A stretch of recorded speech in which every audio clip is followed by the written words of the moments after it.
Headphones don't work if you don't plug them in. Do what? Headphones don't work if you don't plug them in. I didn't plug my headphones in.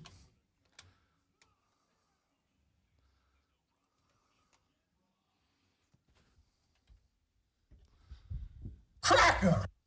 Oh, we are so back, baby. Welcome to the Rob Brown Show on your radio. It's the Fan Upstate. Hello, America. What up, South Carolina? Howdy, world. Great to be back with you again after a nice little multi-day vacation down in the Big Easy. The boys are back in town.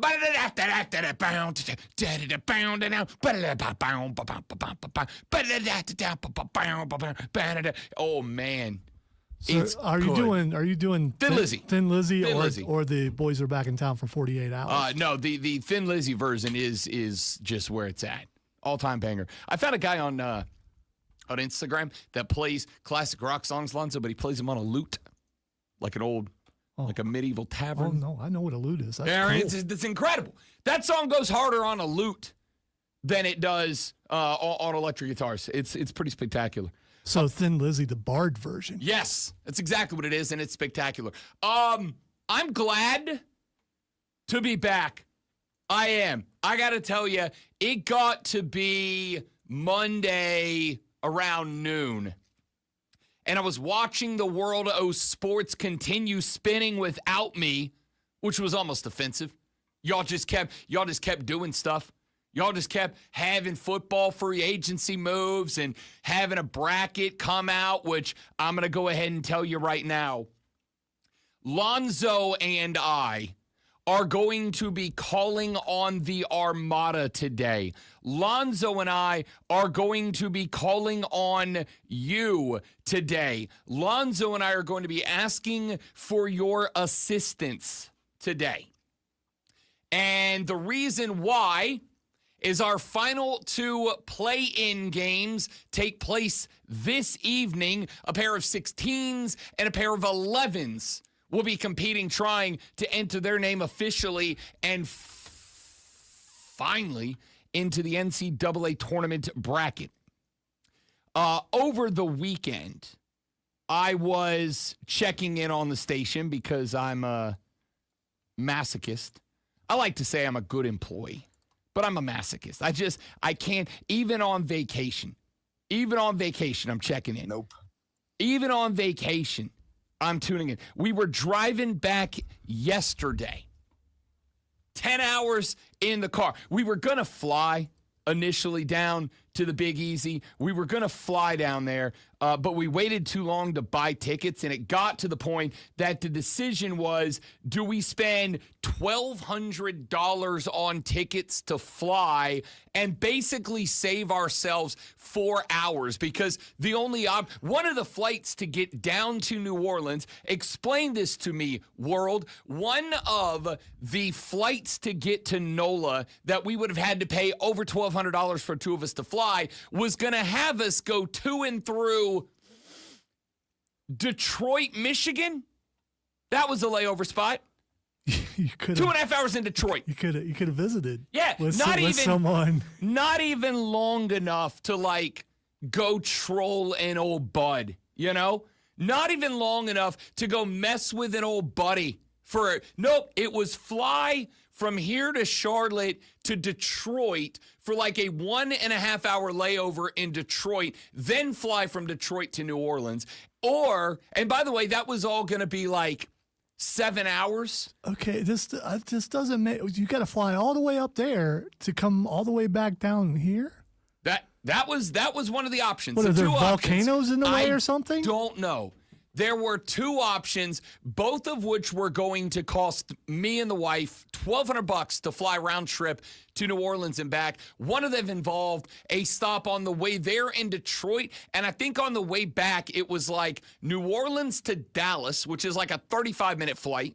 New Orleans to Dallas, Dallas to like New York, New York to Charlotte, Charlotte to Greenville, right? And so by the time we did all that, it was like, all right, we can spend each direction 7 hours in airports and on airplanes, or we can just drive it in 9.5 and save ourselves $1,000. So we did that. So we're on the drive back yesterday. We left New Orleans at like 6:30 yesterday morning to try to give ourselves some time in the afternoon to get back, get settled in. Gonna give me time to sit down, watch some play-in tournament games, watch a little TGL, watch a little NBA, a little NHL, kind of get back in the groove as a sports bro for a minute. And, you know, at one point I tuned in. I was listening to Cole and Diesel in the afternoons, and I heard them talking a bunch of, as everyone with a microphone is right now, a bunch of bracketology. Talking about brackets, baby, because it's that time of year. We got 2 play-in games last night. We got 2 play-in games tonight. And tomorrow, late morning, it's on with the capital O. Bracket time. And so I heard them talking about their brackets and their national champions and who they like and who they don't and where the upsets might be. Clemson catching a matchup I absolutely hate for them against former Clemson Tiger Will Wade and McNeese. We're going to talk about that game coming up because I'm going to tell you right now, Clemson's in a bad spot in round 1. We're coming to that here in a little while. But I heard them talking brackets. And I heard them talking about how they have the most educated sports fans in America. And I have decided we're going to prove them wrong. So I've been asked a bunch of times over the past 24, 48, 36, 72 hours, Rob Brown, are we doing a Rob Brown Show bracket contest this year? And the answer is both yes and no. I'm going to tell you what we're doing. We're taking over theirs. I'm telling you what we're going to do. We're going to take over the wire-to-wire bracket contest. Here's what I want to happen. What I want to happen is y'all, the Armada, y'all are going to go enter their bracket contest. And we are going to watch as Rob Brown Show listeners dominate the wire-to-wire bracket group this year. That's what we're going to do. And I'll go ahead and tell you, just like we did last year, although our winner last year never actually stepped up and claimed their segment. Here's what I'm going to tell you. What I'm going to tell you is this. If any of y'all show up in the wire-to-wire bracketology contest, I'm going to be in it. We're going to put Zoe's bracket in it. We're going to put all of y'all in it. If any of y'all step up and go win their bracket contest, and in your bracket name, you put TRBS, The Rob Brown Show. Any of y'all win that contest and put TRBS in the bracket name, you'll get your segment on the show just like we've done every year since I've been here. Just like we've done every year. However, you will get the bonus prize. The bonus prize being that for 360 some odd days, you will be able to routinely call into Wire to Wire and announce yourself as Tiger Bob or Gamecock Jim or whatever you want to call yourself, the Rob Brown Show winner of the Wire to Wire bracket competition. I'm going to tell you coming up here in just a little while how you're going to get entered into their bracket contest. But I decided after listening to the boys that we're going to have a little friendly rivalry, a little show v. show showdown, a little Mexican standoff between a couple of shows that are just out here trying to make each other better by trying to be better than each other. This is our time. This is our chance. This is our opportunity to show that the Armada knows ball, baby.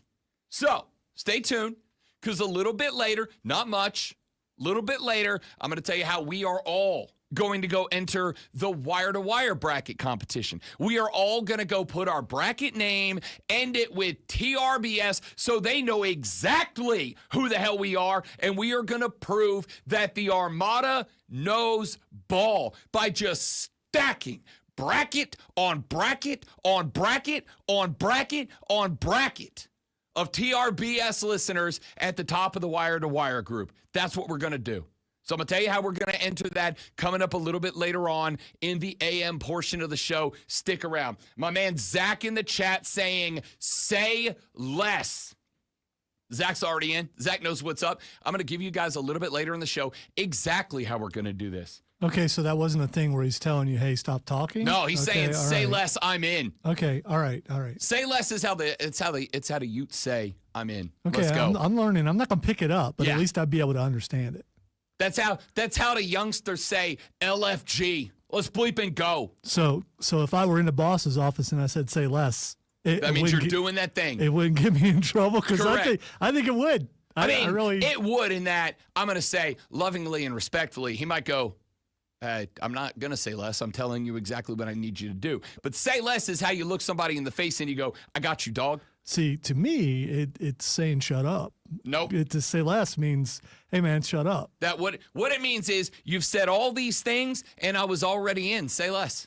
You don't need to say that much. Say less. You don't need to keep giving me reasons. I'm already in. Say less. Well, the guys who decide what's the new sayings for the next generation, they got one by everybody with that one. Slang. It's Joe Gibbs. That's Joe Gibbs. That's where it comes from. All that. cool things come from Joe Gibbs. Slang. So stay tuned for that.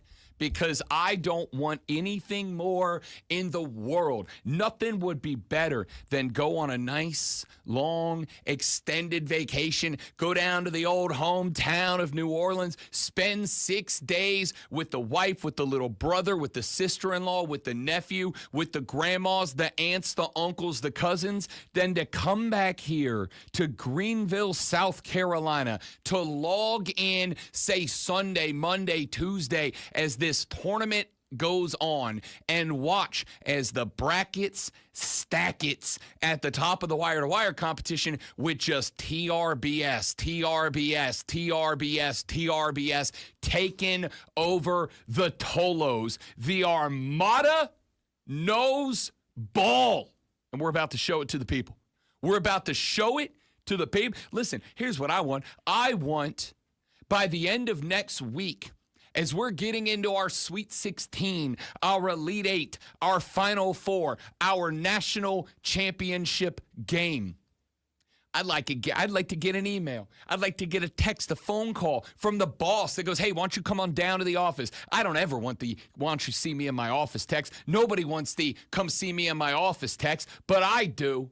I want the come see me in my office text, and I want to walk down there, and I want to have the boss go, yo, quick question, explain to me why the boys in the afternoon set up a bracket contest, and all I see is that the top 10, 15, 20, 30, 50, 80 spots are just people going, Rob Brown show, Rob Brown show, Rob Brown show, because I want to look them in the face and go, I just needed to prove to the world that the Armada knows ball. That's it. It's a little friendly rivalry, a little competition between the Armada and the Tolos. And for those of you that are both, because I know there's a lot of you that love both shows. And I love that you love both shows. I love it because that's family to me. That's family. When you are here in the mornings for the Rob Brown Show, and you're here in the afternoons for Wire to Wire, when you're here for Rob and the Great One Lonzo, when you're here in the afternoons for Cole Bryant and Kerosene, when you're here for everybody, that means you're family.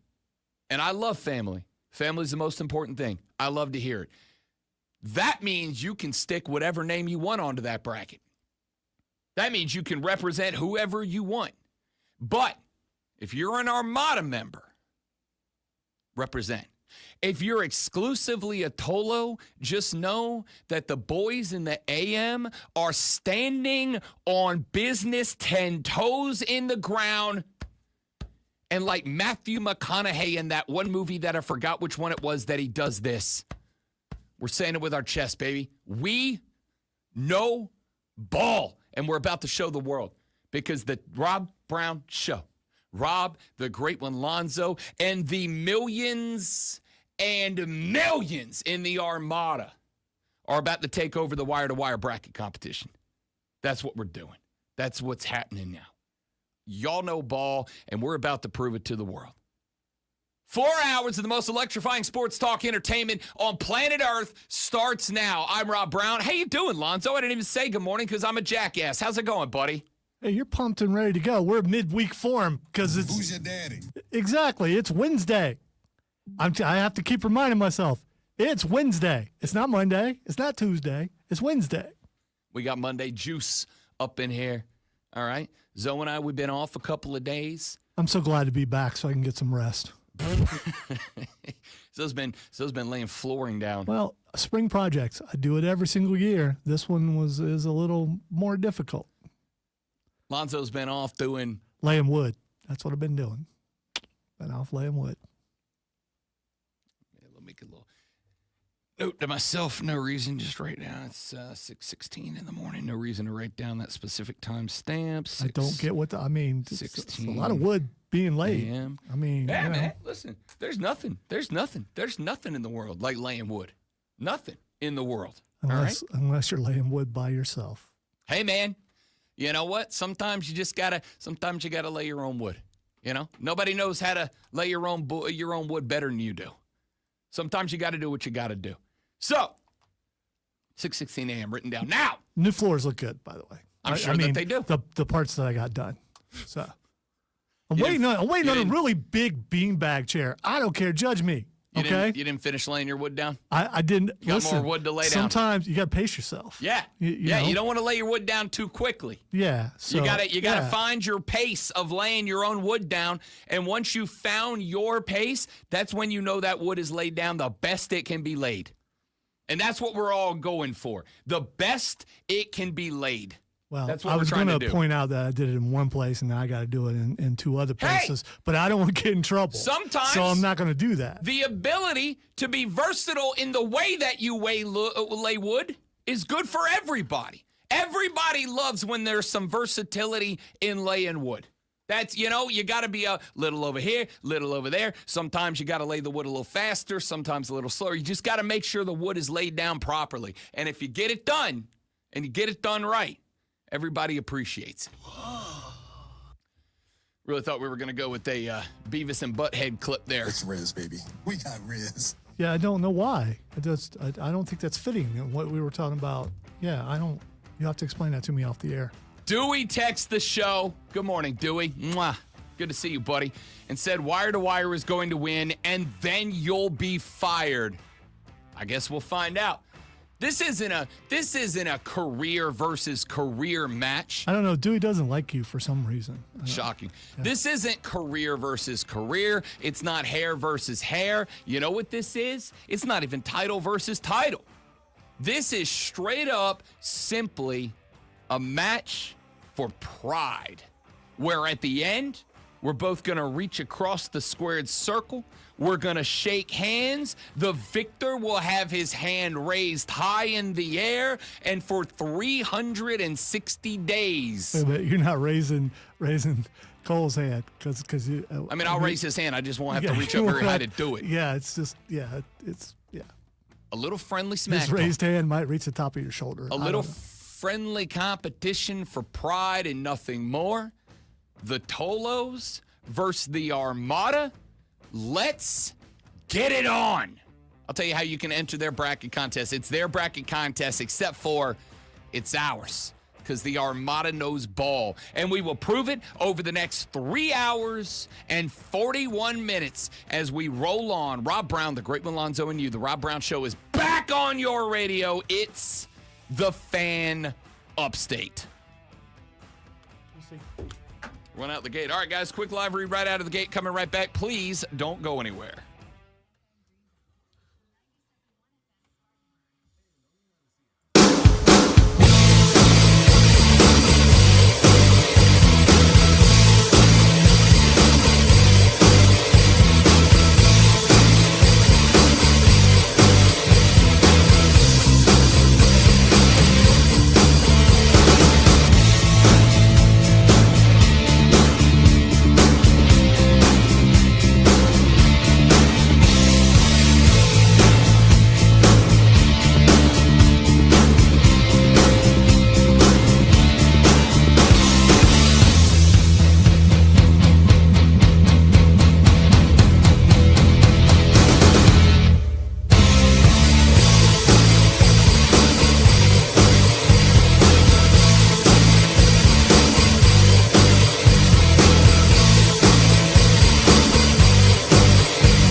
Ladies and gentlemen, it is time to fill out the brackets.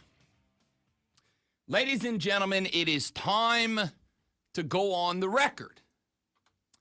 But I want to say one thing real quick. This has been a debate for a very long time. And it is a debate that I would like to weigh in on immediately. Fill out one bracket, okay? Fill out one bracket. I got a problem with people who fill out like 20 different brackets and they pick 20 different national champions. And I'll tell you what my problem is. I've been doing this 17 years. I've been filling out brackets for 17 years. I've had great years. I've had pathetic years. I had a pathetic year last year. That's not true. I didn't have a pathetic year. I had 2 of the Final 4. I had 1 of the 2 national championship picks right. Unfortunately, I did not pick the correct national champion. But it was not my best, not my worst, not my best, though. I've had years where I had 0 Final 4 teams, and I've had years where I had all 4 Final 4 teams correct. Fill out one bracket and stand on business. Because in the 17 years that I've been doing this, let me tell you what I found so far. What I have found so far is one of the most aggravating things in the sports calendar. What I have found is that the number of y'all, and I will say y'all because it's an epidemic, the number of y'all who fill out 17 different brackets, you pick 17 national champions, and inevitably, on one of those brackets, you pick right. One of those brackets, you pick the national champion, you win your bracket competition, and none of you win and call or come on the internet or whatever and put up your brackets and go, yeah, I got this one right. It's the only one of the 17 I felt. No, what you do is you come at me with one bracket that you did real well on, and you go, I am the man. You're not, though. You're not, though. All right, I have a question. So let's say that there are contests out there, because there are contests out there where you can enter bracket challenges. Every major sports thing does it. Is it okay to enter all of those? If you use the same bracket? Yes, enter as many bracket contests as you want. But you're saying you have to fill it out the same way on every single one. Fill out your bracket. Just fill out a bracket. Fill out one. If you want to enter it in 100 different competitions, if you want to enter one with your family, if you want to enter one with your office pool, if you want to enter one on a website, on maybe one of the big networks competitions where they get 10 million entries, whatever, do whatever you want. Enter it as many places as you want to enter it. But man, stand on business, fill out a bracket, and let's roll, all right? Now, I get the pushback every year from a bunch of people who say, hey, hang on a second here, Rob Brown. You know how hard it is to pick a good bracket? Yes, I do. Here's Yahoo Sports explaining how hard it is to pick a good bracket. Odds of filling out a perfect bracket are 1 in 9.2 quintillion. You'd have better odds of correctly picking a single specific grain of rice from all rice ever harvested in human history, winning the Powerball jackpot 3 times in a row, getting struck by lightning 5 times, correctly picking out one specific person on Earth, and then correctly picking out one specific hair on their head. So in conclusion, you're probably not going to have a perfect bracket. You're not going to have a perfect bracket. Nobody's going to have a perfect bracket. 1 in whatever number it was quintillion. That's not going to happen, okay? It's just not. But nobody is asking you. Nobody is asking you to fill out a perfect bracket. What they're saying is, go make a run at getting as close as you can and showing that you know ball as well as anybody else.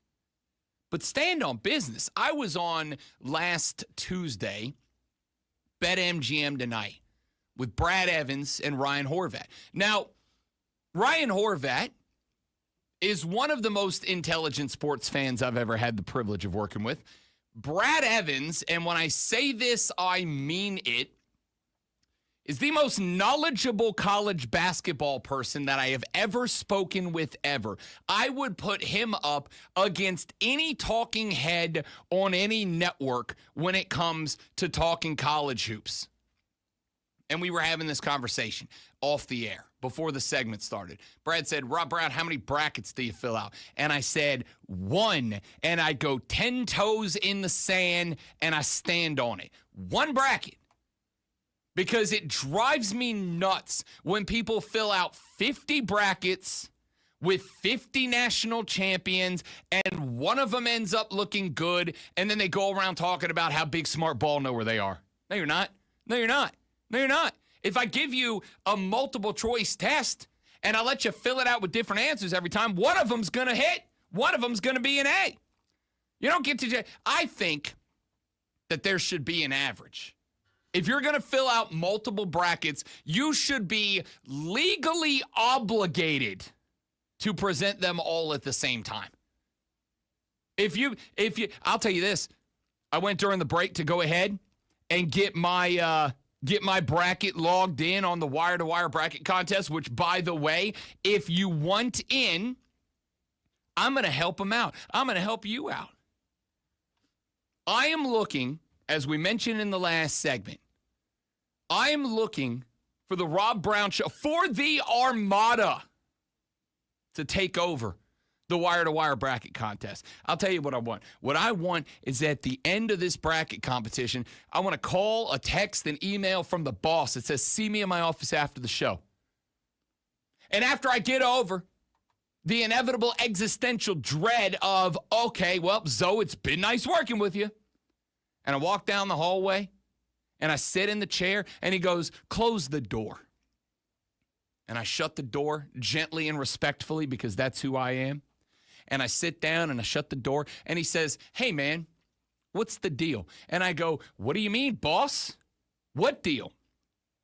And he said, why did Colin Diesel come to me and say Rob Brown had his listeners jump into our bracket contest and they claim the first 50, 70, 75, 200 positions? Why did you have a bunch of listeners go into the Wire to Wire bracket contest, enter it, throw TRBS into their bracket name, and have 75 of your listeners run the top 3 pages of results? And I want to be able to say, just to prove the Armada knows ball, boss. Just to prove the Armada knows ball. Just to prove to them, to me, to the world, that the folks who are up at 6:32 a.m. on a Wednesday morning, and the first thing that they do is go, let's find out what's going on in the world of sports. Let's tune in to hear what the Great One and Rob Brown are on about today. Those people are the diehards, the real deals, the P1s, the Class A's, the S tier, whatever you want to call them. I am here to prove that. I am here. I don't even have to do it. I'm going to just let y'all do it. I'm going to let y'all represent TRBS in the Wire to Wire bracket contest. So here's what we're going to do. What you're going to do is you're going to go to our Facebook page at facebook.com/thefanupstate. Or you're going to go to our Twitter feed at twitter.com/thefanupstate. Or you're just going to drop me an email right now at rob.brown@thefanupstate.com. rob.brown@thefanupstate.com. And you're going to say, Rob Brown, I need the invitation. And I'm going to send you a link. And it's going to take you to a website, and you're going to get logged in, and you're going to get registered, and you're going to name your bracket. You're going to stick TRBS on the end of that name. We're going to stack these brackets up at the top of the Wire to Wire leaderboard. That's what we're going to do. So, Go to the Facebook page, facebook.com/thefanupstate. Toss us a like and a follow while you're there. Go to the Twitter page, @thefanupstate. Toss us a follow while you're there. You can go find the invite yourself, or you can drop me an email at rob.brown@thefanupstate.com, and I will personally send it to you. Get yourself entered, get yourself registered, get yourself set up, because the competition starts tomorrow. And I don't want anything more in the world than when this thing's all over for Cole and Diesel to go look at the results and just see TRBS, TRBS, TRBS, TRBS, TRBS, TRBS, TRBS from the top to the bottom of the first 3 pages of results on the scoreboard when it's all said and done. Facebook.com/thefanupstate, Twitter.com/thefanupstate, or shoot me an email, rob.brown@thefanupstate.com, and I will personally send you the link to get locked in and registered to make sure that we prove to the Tolos, we prove to the boss, we prove to ourselves that we know ball. Let's go. Speaking of knowing ball, when we come back, North Carolina was the most controversial inclusion that I can remember in the NCAA March Madness tournament. And then last night, they went out and knocked down 14 three-pointers and won by a lot of points in the play-in game. Does that change our mind? We're going to talk some bracketology coming up on the show. We got to get to the NFL, big moves by the Bengals and more. All that and more coming up. Rob Lonzo and you, the Rob Brown Show's on your radio, baby. It's the Fan Upstate.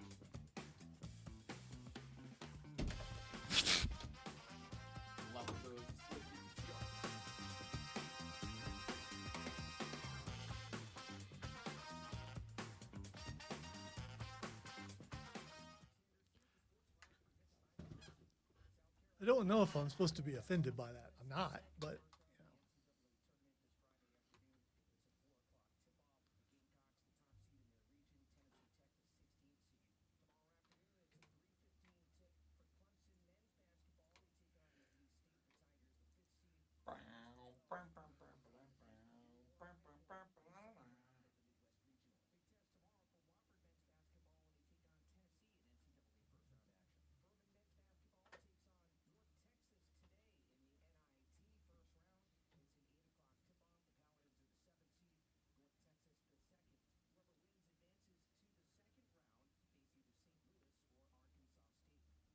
that's how that works. You win the first round, you go to the second round.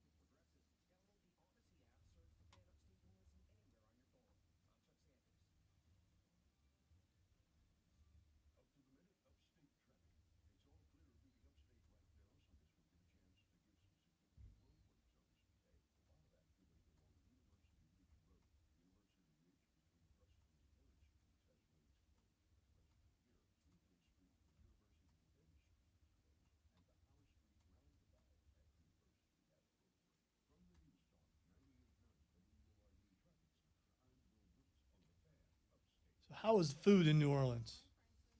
I mean, it's the greatest food city in America, in my ever so humble opinion. It was good. We did, so we stopped on Thursday in Biloxi. We stayed at the Hard Rock Biloxi overnight and had a good time, did some sports betting at the book there, drove over Friday morning, went straight downtown, straight to the quarter, I didn't really eat anything because we're waiting on my brother and his wife and my nephew. We went and got po' boys Friday night.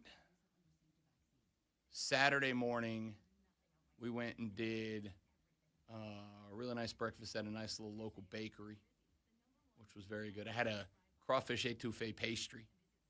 It was delightful. It was not what I should have eaten in New Orleans, Louisiana at 9 o'clock in the morning, but it was the head delightful. like sticking out of the pastry? No, they peel the crawfish and they just put the meat into it. Oh, okay. All right. Well, so they make a etouffee. so that changes what I thought it looked like. Yeah, so we had a little etouffee. We did some. I'll tell you what I never thought about doing, and they did it, and I was blown away. Was deep fried jambalaya balls. Like they made jambalaya, but then they deep fried it like a hush puppy. Oh, that sounds my good. God, yo! That sounds really good. Oh my Lord!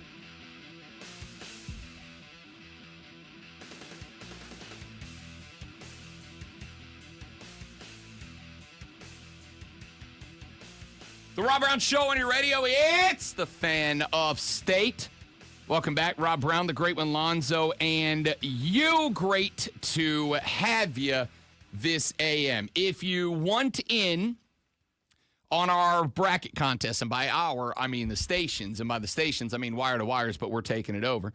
You can go to the Facebook page, The Fan Upstate, the Twitter page, The Fan Upstate. Both of them have links up, or you can email me as Tripset just did, rob.brown@thefanupstate.com, and I will directly send you a link that you can utilize to get yourself in there. What I want you to do is when you enter your bracket, I want you to name it whatever you want to name it, but then I want you to put TRBS on the end of it.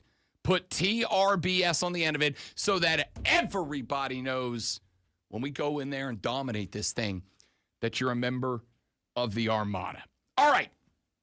Let's get some stuff in here, shall we? The North Carolina Tar Heels found themselves waiting till the very last day to find out if they were going dancing or not. And they did. They got in at the very end. They just snuck in at the very end. But it's not without a little bit of controversy here. And it's without, or not without a little bit of controversy, because of the fact that the head of the NCAA Championship Tournament Selection Committee is a cat by the name of Bubba Cunningham. Now, Bubba, you may know, or you may not, Bubba's also kind of a big deal for North Carolina. You see, Bubba Cunningham is the athletic director of the selection committee. He is also the chairman of the National Championship Selection Committee. North Carolina secured the final spot in the tournament, edging out Boise State, Indiana, Ohio State, and West Virginia. Now, because I think that fairness, transparency is important, I do think it is important that we put out there that according to reports, Bubba Cunningham recused himself from any conversations regarding North Carolina's inclusion. They were right there on the bubble. They were being discussed extensively and allegedly, and I will take it as true. Allegedly, anytime that conversation came up, Bubba Cunningham excused himself from the room and allowed the people in the room to talk about it without his inclusion and involvement. However,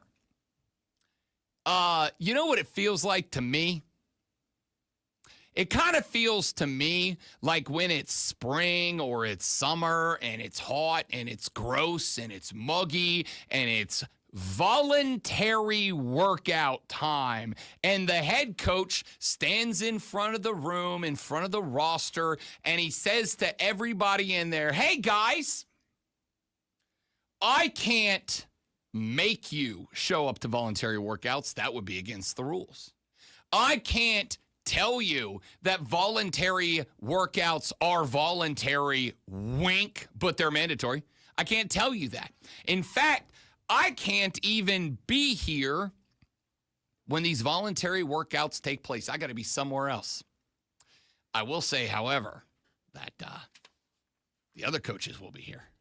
And the other coaches will be writing down who shows up for the voluntary workouts. Now, they're voluntary. They're not obligatory. They're voluntary. You can be here if you want, and you don't have to be if you don't. I'm just saying. My assistant head coach will be here with a pen and a clipboard, and he will be writing down who shows up to our voluntary workouts and, who doesn't. Are they really voluntary?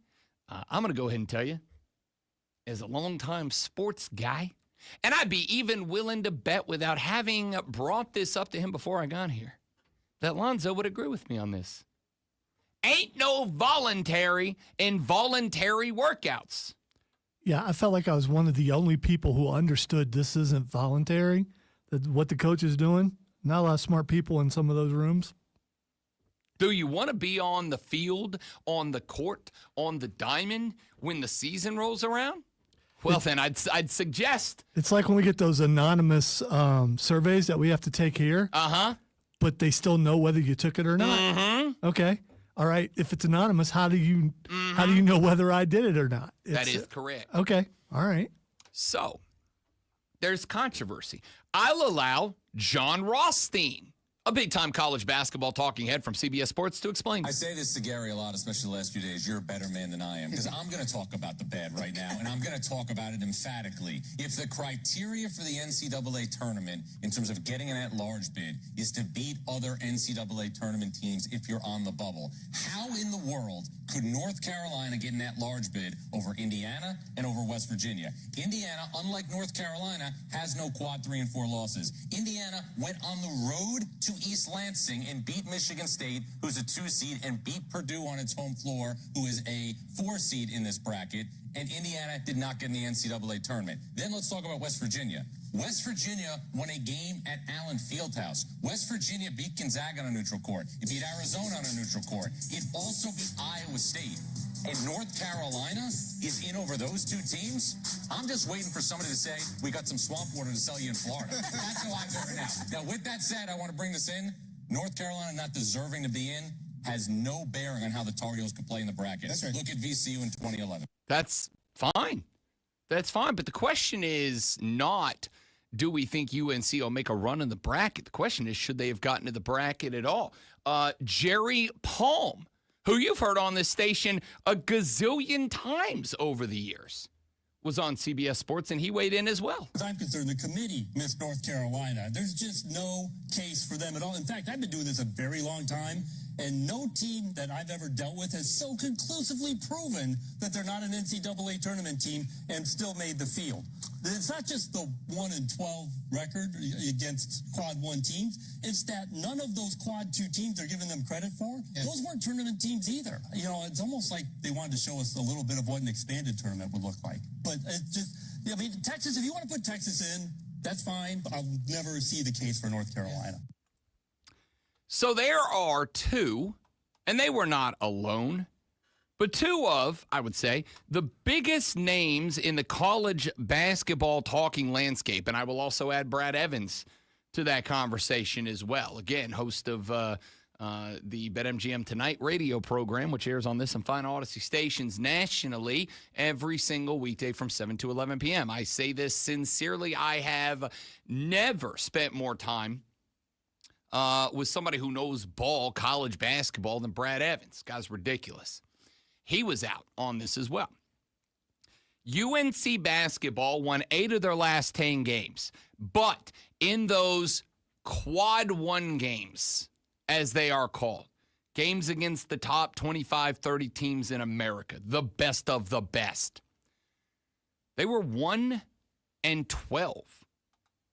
They followed up their loss to the top-ranked Duke Blue Devils, and just about everybody said, yo, hold on, 1-12 in quad 1. They were 21-1 in quads 2, 3, and 4. But if you look at their quad 2 wins, none of them were against other teams that made the tournament. Now, you do obviously find yourself in a predicament where perhaps you end up in a little bit of circular logic and you go, wait a minute, if all the teams that were quad 2 didn't make the tournament, which means all the other quad 2 teams played quad 2 teams that didn't make, it's kind of like that SEC football argument we've had for years and years of, well, if every one of them starts in the top 25, then by definition, every game's a top 25 game, and then they get to brag about how they're all these top 25 games, but they don't play top 25 teams outside of themselves. It's circular logic.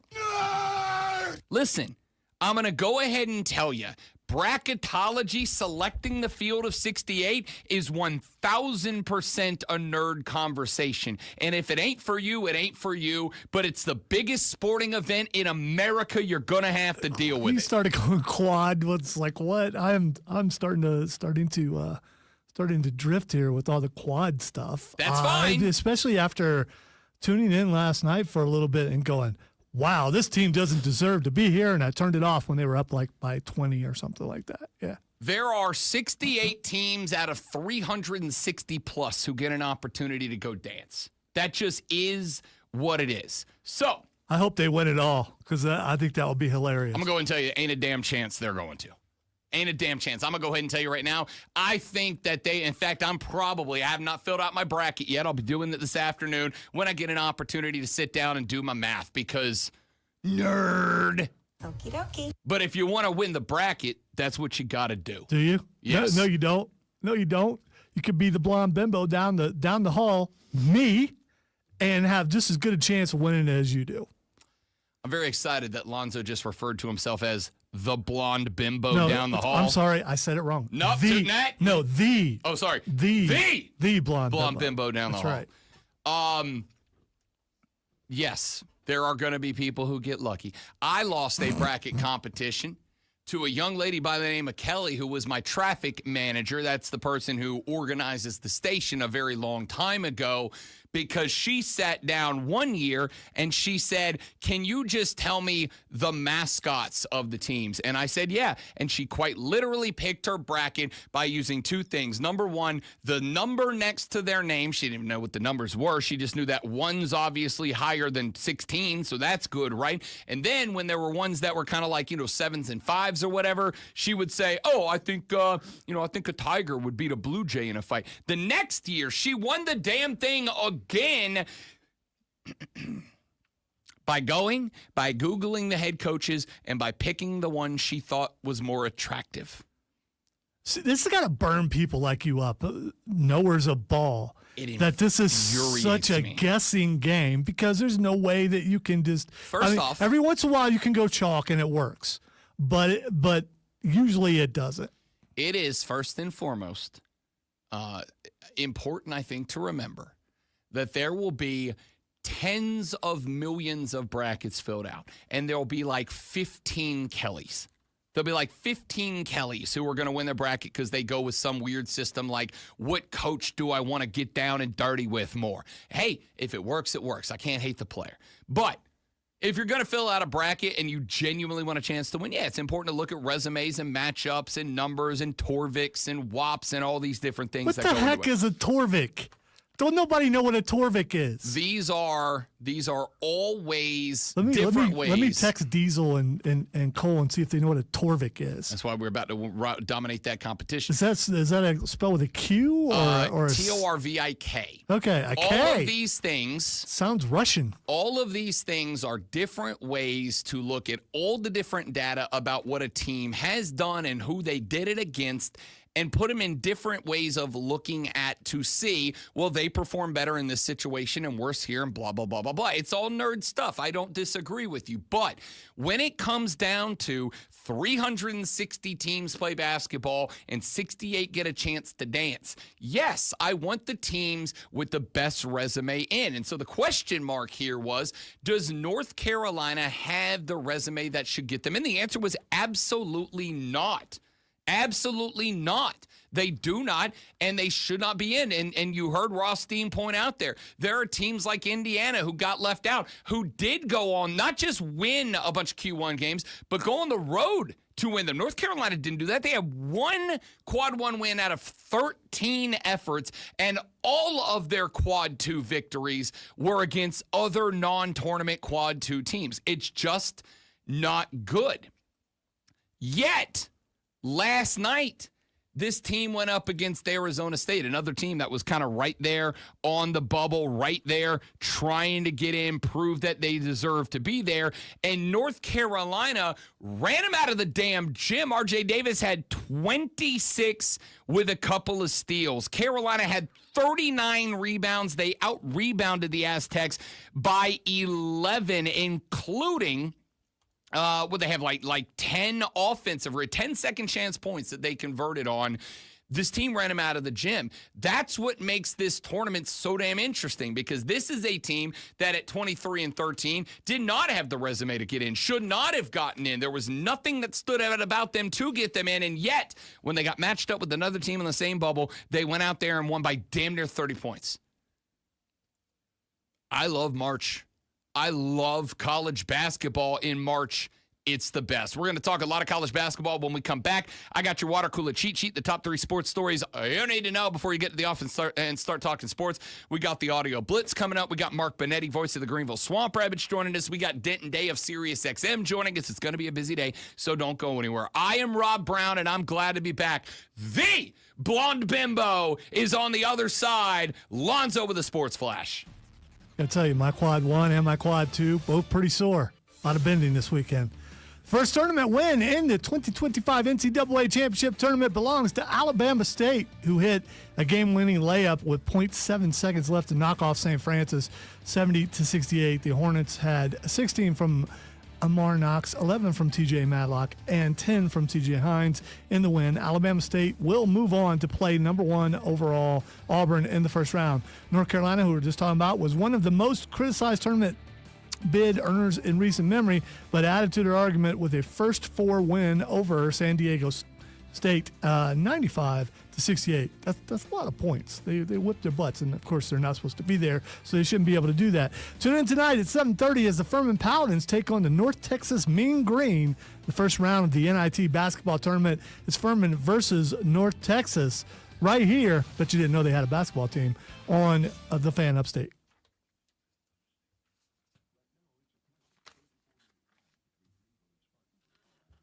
The North Texas Mean Green.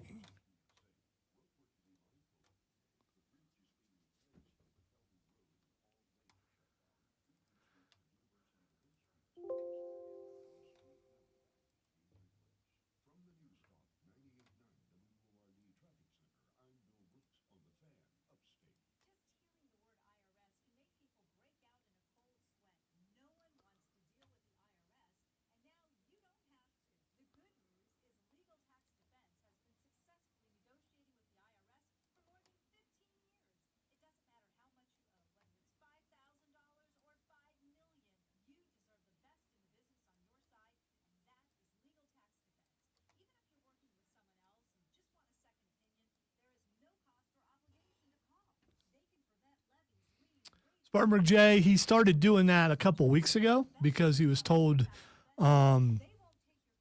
he could lose weight doing it, and so he's been doing it.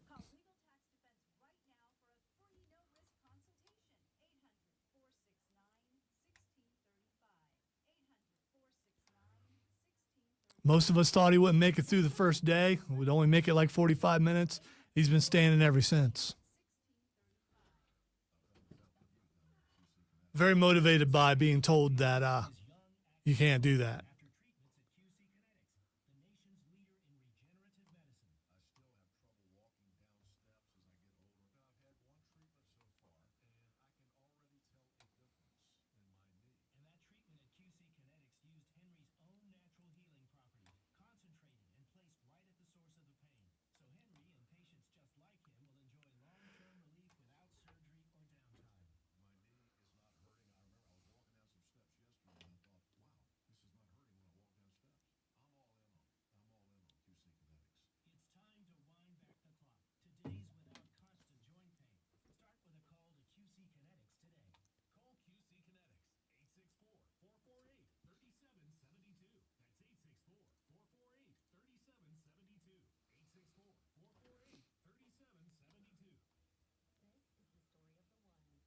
Always fun coming back from vacation and seeing if you can remember how to do all the stuff that you do.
Hey, Big Daddy, how you doing?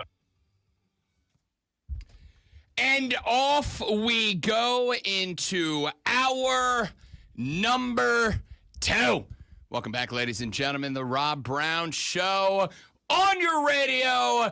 It's the Fan Upstate. Rob Brown, the great one, Lonzo, who I will only refer to as the sports bimbo like 4 to 6 more times, tops.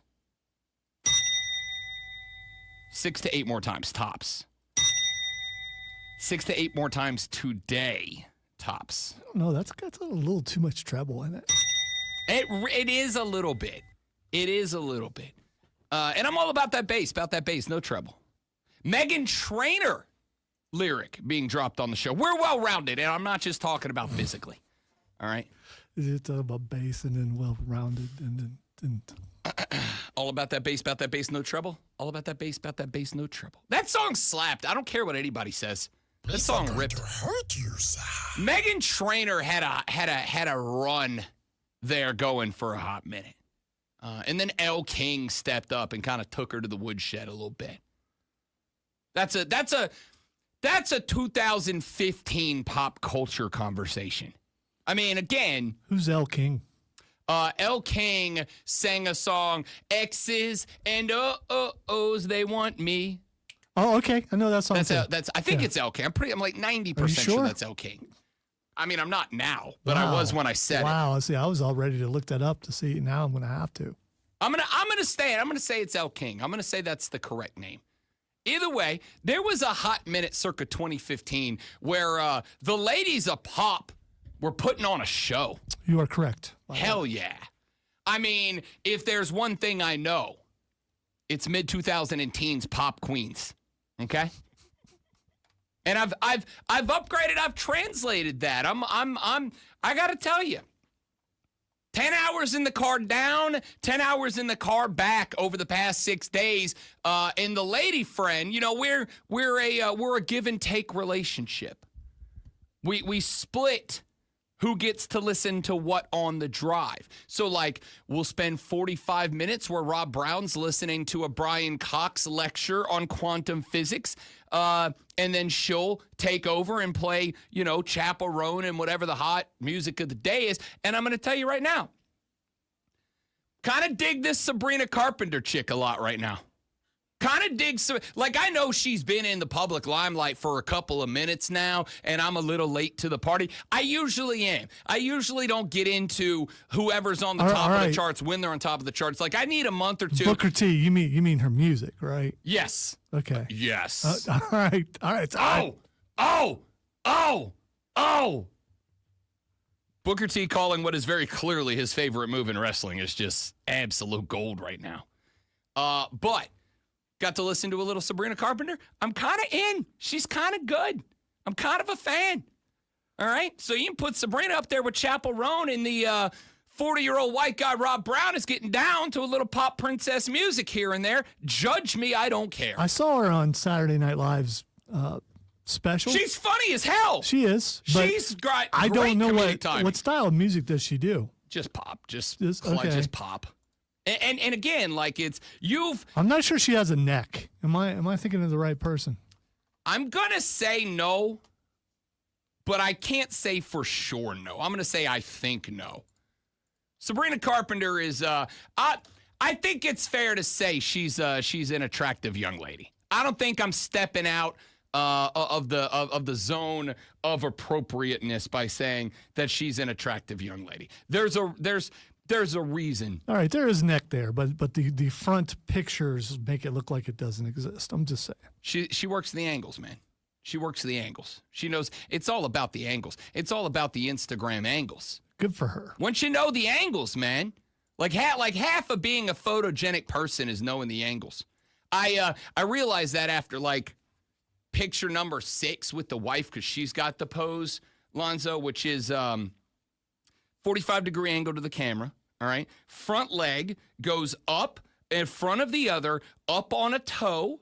All right, so you Here's- got the knee bent and yeah. the thigh out. Then you take the hand, you put it on the back, not on the side of the hip, on the back of the hip, and you make a claw. You don't just put it there. You make a claw with the fingers like that, and then you tilt the hips away from the camera. It elongates the torso. It allows you to present your best assets forward, and then you cock the head back into the side because that lengthens the neck. It gets rid of the double chin a little bit, right? And that's the pose. I would say if you need some help, you should talk to Roy downstairs because he seems to have a pose. Angles, also. baby. And It's he a could social probably media teach you. world. If you don't look good on the internet, you ain't going nowhere. All right. That's just the world. I think I've told you this story before. I don't know. When I worked for the TV station, I got 2 TV stories that have stuck with me. Then we're getting to the water cooler cheat sheet. I got 2 stories. One, when I first got hired for the TV network a very long time ago, I got hired as just a reporter, an all beats reporter. Anything happening in Okaloosa County, Rob Brown was the man on the scene to cover it. But when I got in, I got the foot in the door, and I started talking to my boss then, who hilariously is actually a news director of one of our TV stations here now. He and I have reconnected here. When I got that job, and he said, "What's your long term? What do you want to do?" And I was like, "Look, dude, I want to be a sports director of a TV network, right? Like, I want to be the sports director. I want to be the guy who comes in here and does the 10 o'clock sports everywhere. And he's going to whatever games he wants, sending people out, whatever." And he said, "Well, you're going to have some work to do." He said, "You've got the talent, you've got the personality, you've got the voice, you've got the presentation." And I said, "What do I need to do?" And he said, "Drop about 40 pounds. And I was like, ha, ha, ha. And he didn't laugh like at all. Story number 2 was that on the very first day that I was on television, and if this story doesn't make Lonzo laugh, I don't know what will. The very first day I was on television, I was doing a story down at the Destin Harbor with a young lady by the name of Laura Hussey, who is the number 1 reporter in the county. She was getting promoted to. Did you say Hussey? Yeah, her name is Laura Hussey, and she was a very sweet lady. I did not know why she didn't pick a stage name. Not my business. Anyway, we went out. Well, Hussey kind of stands out. I mean, it did stand out. Still does. She's still down there. She's still the morning show anchor on WEAR Channel 3 in Pensacola, Florida. So shout out to her for still being Hussey. Shout out Laura Hussey. Taught me everything I know about TV. Very first day on the job, they sent me out to the Destin Harbor. I did a story on red tide. Dead fish everywhere. It was awful. So I did this story, and I went not back. the Sean Connery movie? I think Correct. That was no, that's Red October. Okay, I was read something. Red tide is an algae bloom that kills all the fish in a particular area. So I did the story. I go back to the studio. I edit my package together. I put a wonderful package on TV, and it airs on the 6 o'clock news. First time I've ever done a story on TV. I was real proud of it. It was a good story.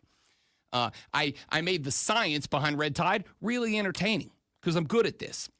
You didn't use a chart, did you? I did not use a chart. They would not let me use a chart. I had a lot of pictures of dead fish.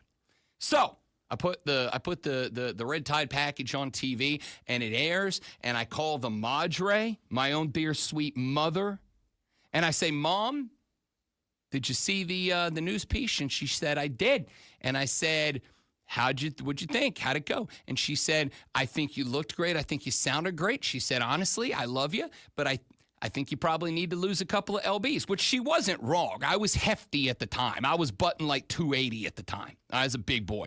I was like, "Well, Mom, the camera adds 10 pounds. And my mother says, how many cameras did they have pointed at you, son?"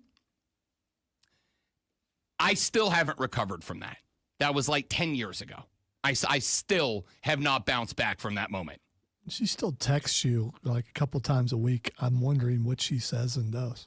I think in her, like, she's trying to pretend that she didn't say that. And for the record, I think that's the funniest thing anybody's ever said to me. Like, it's one of those things that, like, years later, you're like, damn, my own mom burned the hell out of me. But it was hilarious, and I'm going to give her that. How many cameras did they have pointed at you? Cool. Thanks, Mom. Hey, let's do the water cooler cheat sheet. Are you ready for the playbook of the peculiar, the almanac of the absurd, and the the encyclopedia of the extraordinary? Well, you better be, because we're diving headfirst into the 3 top stories that will have your coworkers saying, "Shut the hell up," even before they take their first bathroom break. No. Here we go. Welcome to the Water Cooler Cheat Sheet on the Fan Upstate. It is the Water Cooler Cheat Sheet, the top 3 sports stories you need to know before you get to the office this AM and start talking sports with your coworkers or whoever it is that you're going to talk to. This is what you will be talking about. Let's dive right in to item number 1. Texter said, "Thanks, Rob. I have X's and O's stuck in my head now. What do you want? It's like it's slapped. The song was catchy, man. The song was a hook. It was catchy. They've been using that on commercials lately too, so maybe that's why. I mean, if it's back, and I'm good with it. All right.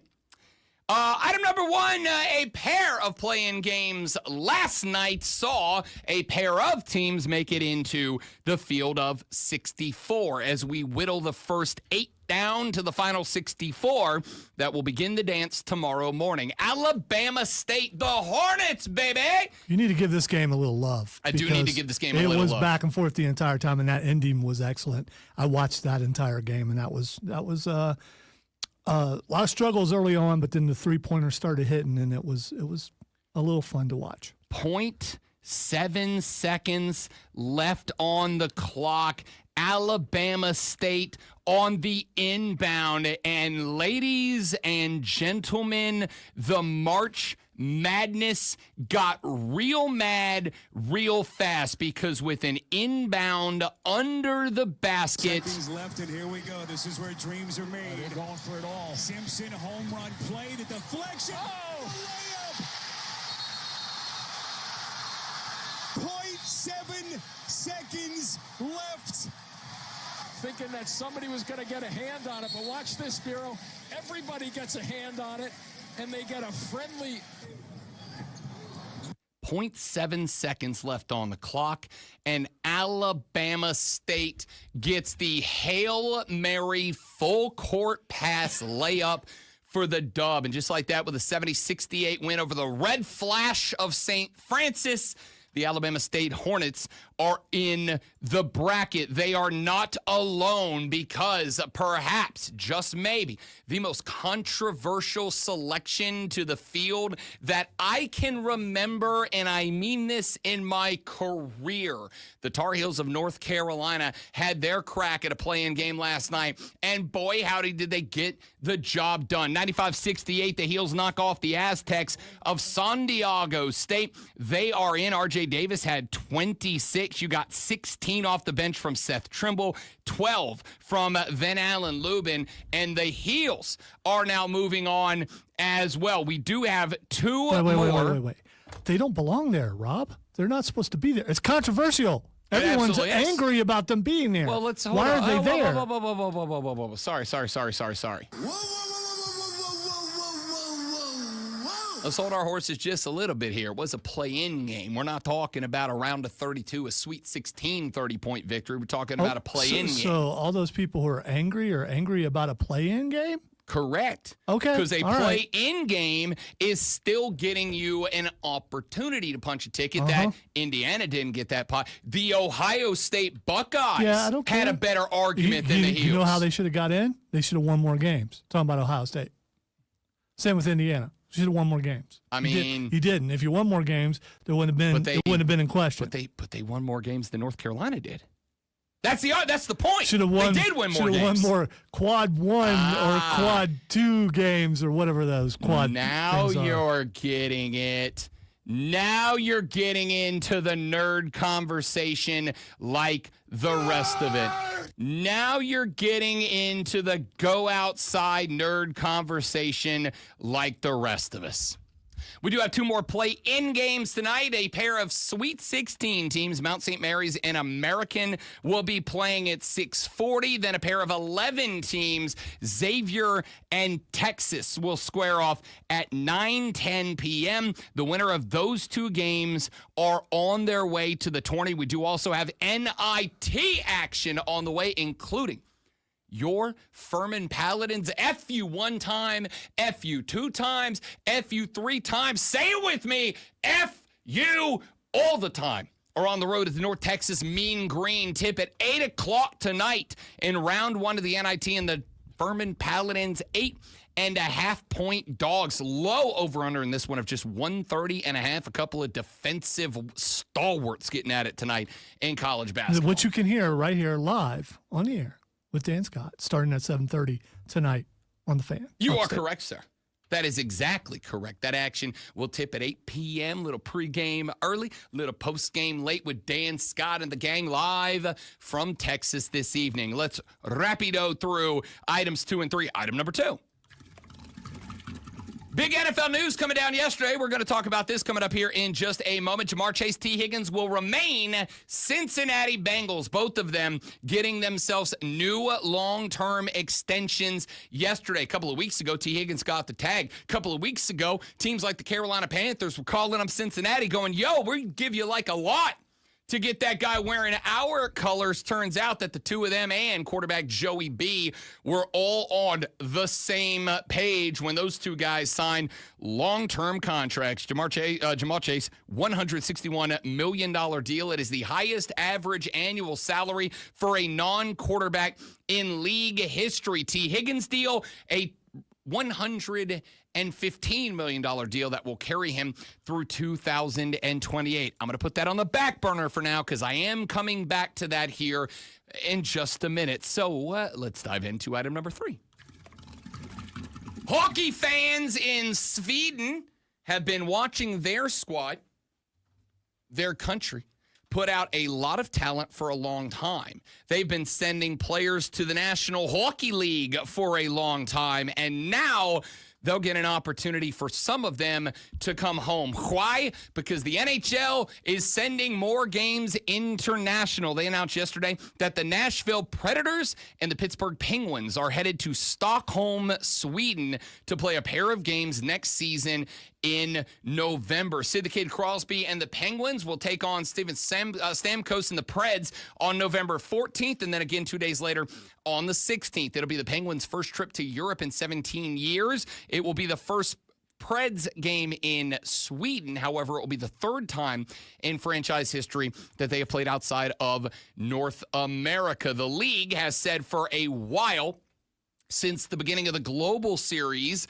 that kicked off back in 2017, that their goal has been to allow fans from a particular country every year to not just experience the NHL, but to send players, great players, all-star caliber players from those countries to those countries to allow them to play. 6 Swedes between the two teams includes 3-time Norris Trophy winner Carlson and Forsberg, Sweden's 7th all-time leading NHL goal scorer. There are other players in this that are going to be playing in front of their home country for the first time, wearing their NHL gear, not their team's international gear. And I'm going to tell you, as much as I am on board, as much as I am happy to see teams expand, if we're going to do it right. And this is a great way to do it. If we are going to send teams to play abroad, send it in a way that the fans are going to get jacked up and excited about it. Don't send the New York Giants to Germany. Send the Chiefs. Don't send the Seattle Seahawks to London. Send the Chiefs. I don't know. Send somebody good. Philadelphia. Send Philly. That way people won't burn down houses and stuff. I really like this. I like this. You're sending 6 of the best hockey players you have, all from Sweden, to go play in Sweden. I think it's great. Swedish Chef. That's a Muppets reference. We've gone from Meghan Trainor and Elle King to the Swedish Chef. I thought you were making fun of Patrick Mahomes there for a second. Disrespectful. Patrick Mahomes here. I was going Swedish Chef, who is, I'm going to say, unironically, easily the second best Muppet. Anybody here that wants to argue that Gonzo's not number one? Gonzo's number one. It's not even a fight. Fuzzy Bear's up there. What about Scooter? Scooter's great. Sam the Eagle. Love Sam the Eagle. But Anybody in the band, Dr. Teeth. in the Electric Mayhem, baby. Yes. Untouchable band. Untouchable band. But like Gonzo was willing to lay it all on the line for all of us, for our entertainment. My man's jumping motorcycles across the Muppet Show variety show stage. You can't touch it. And then there's Swedish Chef. We got to run to a break. I'm Rob Brown, the sports bimbo Lonzo. I'm sorry. Kinda. Back after this on the Rob Brown Show in the Fan Upstate. I need to borrow the remote because there's live baseball happening right now that I would love to find. You'll have to find it because I don't care. That's fine. Yeah, that's fine.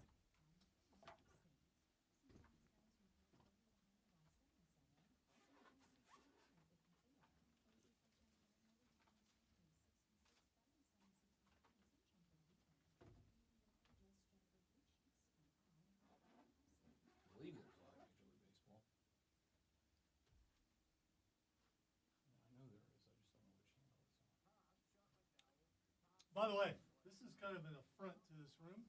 I don't want to talk about it on the air, but I will. No, because there's a certain team that's not represented in here. It should be. I mean, If you're gonna throw that up there, where's? hey, Yeah, I know. But the guy who is probably the one who put up the flag. all right, guys, give me 45 seconds. We'll be right back.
Baseball's on TV, y'all.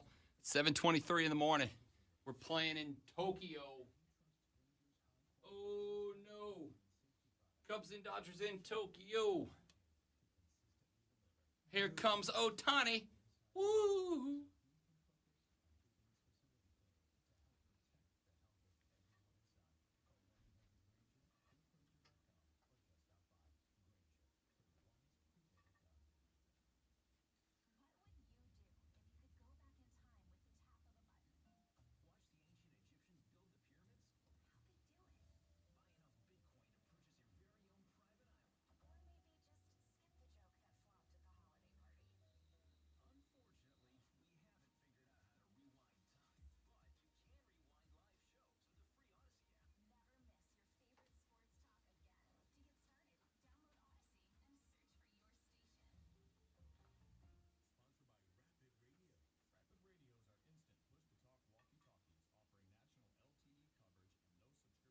Should I show up to the ratings party with my 6-year-old granddaughter and let her throw axes?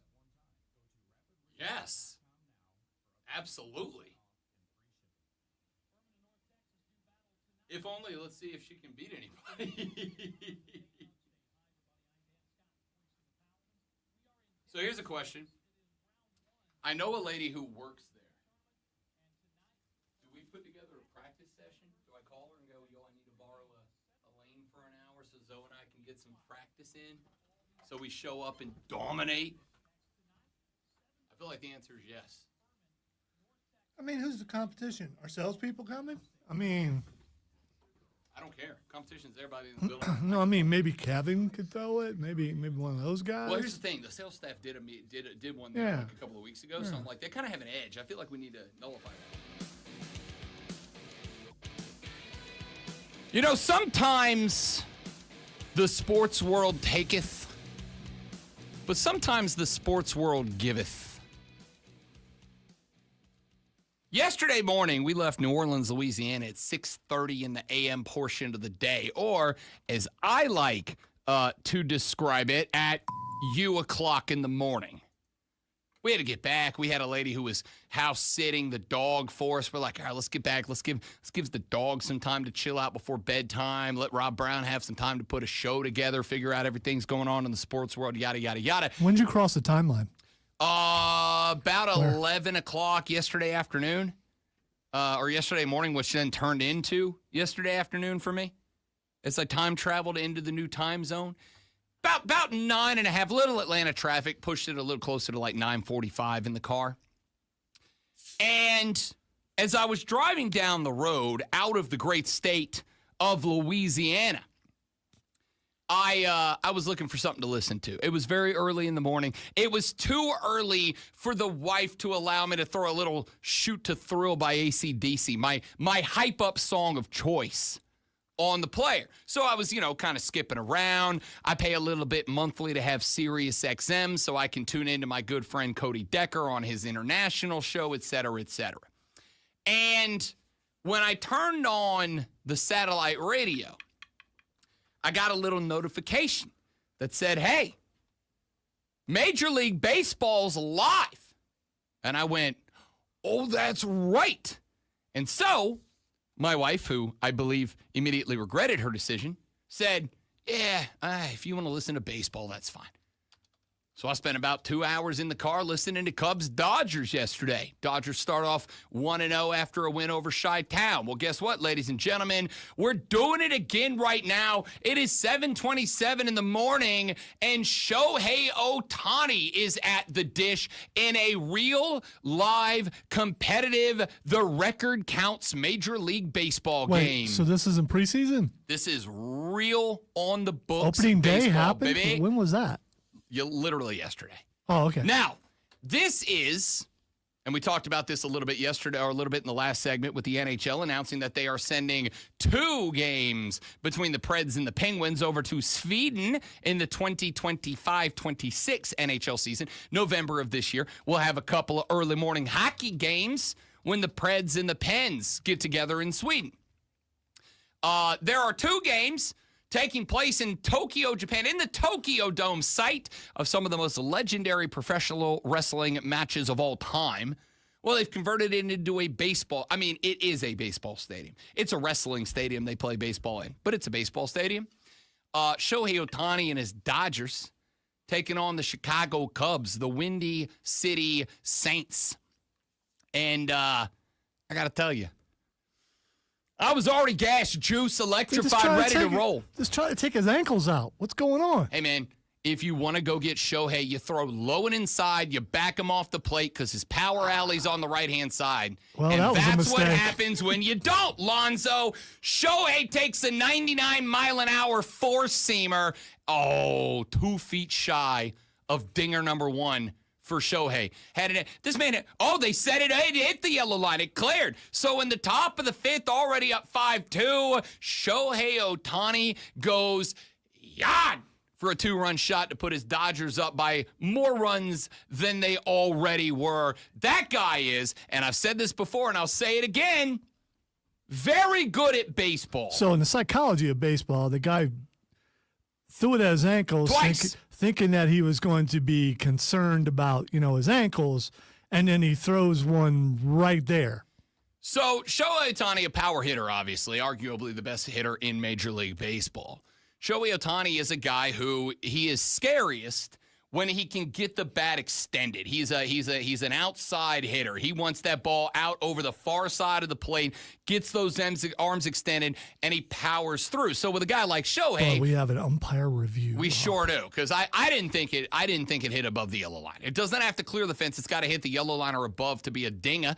And so they are going to review to see if it did. This ball got hit 1,000 miles in the air, and that is, I'm going to say hit a fan, but I'm going to say it cleared the fence. I'm going to say that's a dinger.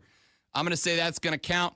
Oh, yeah, that thing's That thing's 3 feet clear of the yellow Yeah, line. fan, it's a obvious, fan Omar. knocked it back into play. Yeah, fan did not make the catch, which, if you're with me, you never hear You know, the end of that. if that fan had a glove, he would have caught it.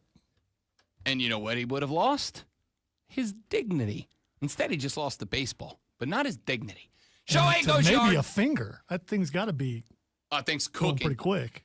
First home run of the season for Shohei Ohtani is a solo shot to right center. Puts the Dodgers up 6-2 in the top of the 5th. Baseball's back, baby. I was already gassed from being, had a nice little 4-day vacation with the weekend wedged in the middle. I was already feeling real good, and now I tune in just in time to watch. I've said it before, I'll say it again, the best baseball player in the history of the game of baseball go yard for the first time. Shohei had a stand-up double yesterday. Last year, this man had 99 extra base hits.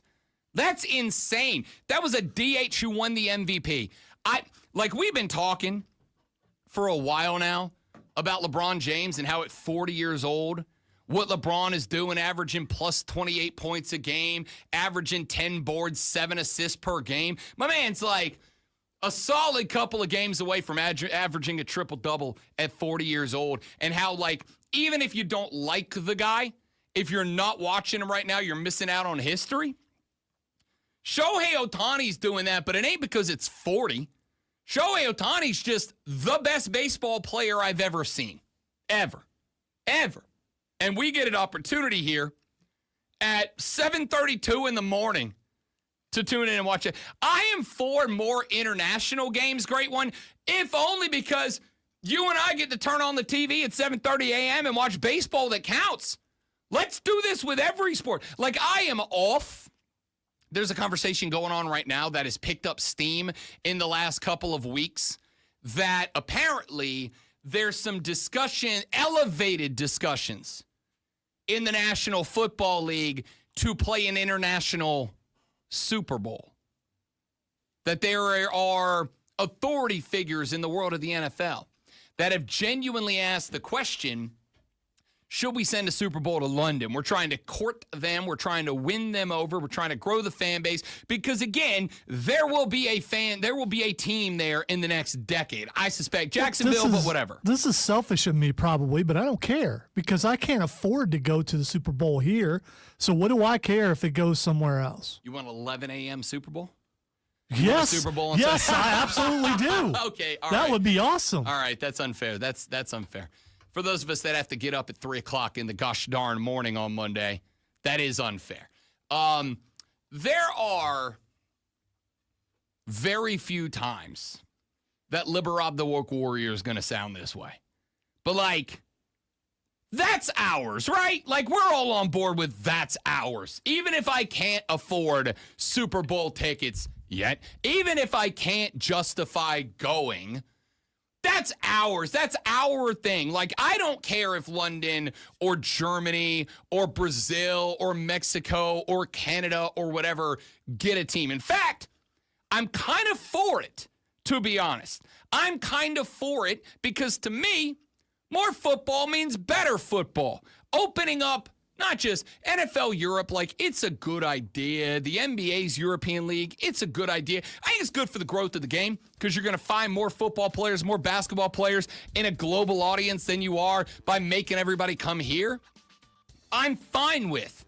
Hell, I'm even an advocate for some teams being international. Let's make it a true world championship. But not the Super Bowl, man. Not the Super Bowl. I will say this. I'm 1,000% on board for competitive baseball at 7:32 in the damn morning. Let's go. All right, when we come back, Jamar Chase, T. Higgins, both get long-term extensions with the Cincinnati Bengals.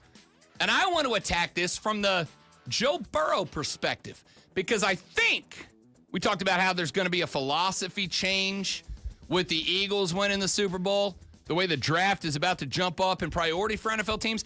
I think you're about to see something remarkable around quarterbacks in the NFL, and I'll tell you what that is when we come back. Rob Lonzo and you, the Rob Brown Show's on your radio, baby. It's the Fan Upstate.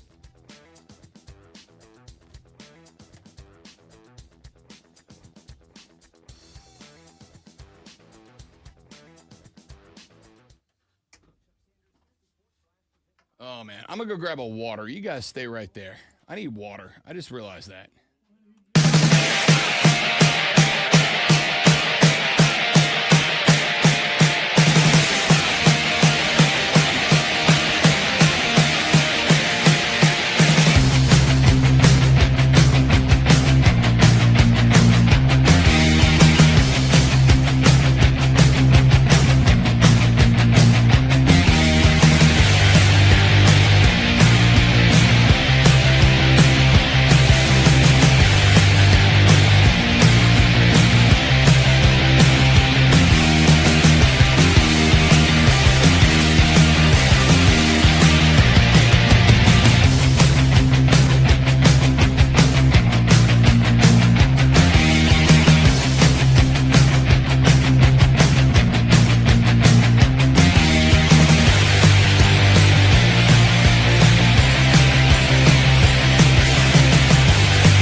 Cincinnati Bengals, an interesting offseason story because last year this team had a quarterback who was threatening the 5,000-yard mark in Joey Ice Baby Burrow.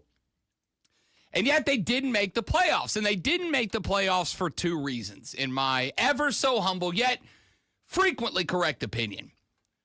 The first reason they didn't make the playoffs was because their defense stank last year. The second reason they didn't make the playoffs was because despite throwing for threatening 5K yards, Joe Burrow spent more time than any one person should in their life running for his life. Their offensive line was bad last year too. And it created a world where Joe Burrow had an all-time quarterbacking season and his team didn't go to the NFL playoffs. And in a league where it almost feels a given that if your team has a quarterback threatening 5,000 yards, you're going to the playoffs. It was honestly kind of a shock that they did not get in. So here we go into the offseason. I'm coming to a point. This is not a Cincinnati Bengals segment. Stick with me. We come into the offseason, and I said I think there's going to be two primary objectives here for the Bengals. And neither one of them is to get an extension done with Jamar Chase or T. Higgins. My thought was they're going to find a way that they are going to be able to re-sign Trey Hendrickson, their Pro Bowl defensive end, and upgrade their offensive line, up to and including a belief that a T. Higgins might be on the trade block in return for a couple of offensive linemen, starting caliber, or at least one Pro Bowl caliber offensive lineman, and a couple of draft picks. Yesterday it was announced that both T. Higgins and Jamar Chase have signed extensions with the team. Jamar Chase is now the highest paid non-quarterback in the National Football League. T. Higgins, who was franchise tagged a few days ago, is going to be staying there with a deal worth $115 million. So the Bengals have stacked their passing game and have done nothing to fix a defense that was an embarrassment last year, and have done nothing to keep Joe Burrow upright and keep those icy white jerseys clean, which is very interesting. Albert Breer was on the Rich Eisen show earlier this week, and he broke down kind of how we ended up in this spot, and there's an interesting take right in the middle of it that I want to break down. It's an interesting situation where I think you see the power of the quarterback and what the history of the franchise sort of tells you. And this was going back to when Joe was drafted out of LSU 5 years ago. There were people wondering, like, does he really want to go there? Like, this is a pretty smart guy who seems to have a good sense for the business. Is he going to want to go to Cincinnati? And he chose to go there because he wanted to be the guy who changed everything. And I think he legitimately has done that here, in putting pressure on the Bengals organization to go and get these two guys done. You saw how public it was, for a couple of weeks there right around the Super Bowl, where Joe, basically, put it on management, said, I believe that we can get all of this done. Look at the Eagles. Look at how they've done it. We 100% can do this. And so, I think out of fear that this could be another Carson Palmer situation, the Bengals legitimately have changed the way that they do business, in getting these two guys taken care of. And, now I think going forward, and part of it too is those two guys banding together, Jamar Chase and T. Higgins, and Higgins winds up hiring Jamar Chase's agent. And so they were in cahoots and they wanted to make it work too. So it really is like the power of the players that got a lot of this done. So, Albert Breer on the Rich Eisen show says there's a couple of things that came into play here. The first was that Joe Burrow was in management's ear. That Joey B was saying, I'd really appreciate it if you guys could get my top two weapons signed and here. Which, good. Because I did go into last year saying, early and often, hey, listen, this team is on the border of becoming irrelevant. And they should not be. Because Joe Burrow is one of the what's fair top 10 quarterbacks in the NFL for certain. Top 5 quarterbacks in the NFL? Maybe top 5. I would dare say I could make the argument Joe Burrow's inside the top 3 quarterbacks in the NFL. As far as I'm concerned, tier 1 is Mahomes, Allen, Jackson, Burrow. I would say the worst power ranking that I would allow you to pull off Joe Burrow would be number 4. That's the lowest I would allow you to rank Joey B without catching smoke from me. So Joe Burrow says, whoa. I'm a top 4 quarterback in the NFL. I would make the argument. I'd take him, I don't know. I'd say you got to put him behind Mahomes, although Mahomes is going to have to prove next year that the Super Bowl was a one-off. I mean, I'm kind of tired of people pretending like that team didn't just dominate everybody up till the Super Bowl. I mean, Allen just got paid big time. I don't know. I would say this. You guys know I love me some Josh Allen. I don't know. I'd probably take Joey B ahead of Josh Allen. And that's saying something, right? Whatever the case is, it is inexcusable that they had a year out of Joe Burrow that they had last year and they didn't make the playoffs. So Joe Burrow goes to the team and goes, yo, I want my guys. And the Bengals acquiesce to his request. You got it, Joey B. Both of them not just signed, but signed for fat stacks, which, of course, minimizes the amount of available dollars that they can go, I don't know, re-sign Trey Hendrickson, because while they gave him permission to go find a trade partner, that doesn't mean they can't re-sign him if they want to. It takes capital off the table that they could utilize to go get an offensive lineman to keep Joe Burrow, again, unsacked, unbeaten to a bloody pulp in Cincinnati, Ohio. The second interesting thing that happened here was that Jamar Chase and T. Higgins got on the same page with each other. As Breer pointed out, T. Higgins actually fired his agent and hired Jamar Chase's agent. What does that mean? That means the guy that's in charge of one deal is in charge of both deals. That means that guy can come to the table and say, hey, look, I'm not saying that if you don't sign one, you're not signing either. I am saying if you don't sign both, you're not signing either. And would you look at that? They're both staying in Cincinnati, Ohio. I have talked the last couple of years now, and I feel pretty good about saying it's obviously more true now than ever before, that players over the past couple of years, and I think this is good, but we'll see. Players over the last year have increased the amount of bargaining and negotiating power that they hold with these teams. Because had the Bengals said, you know what?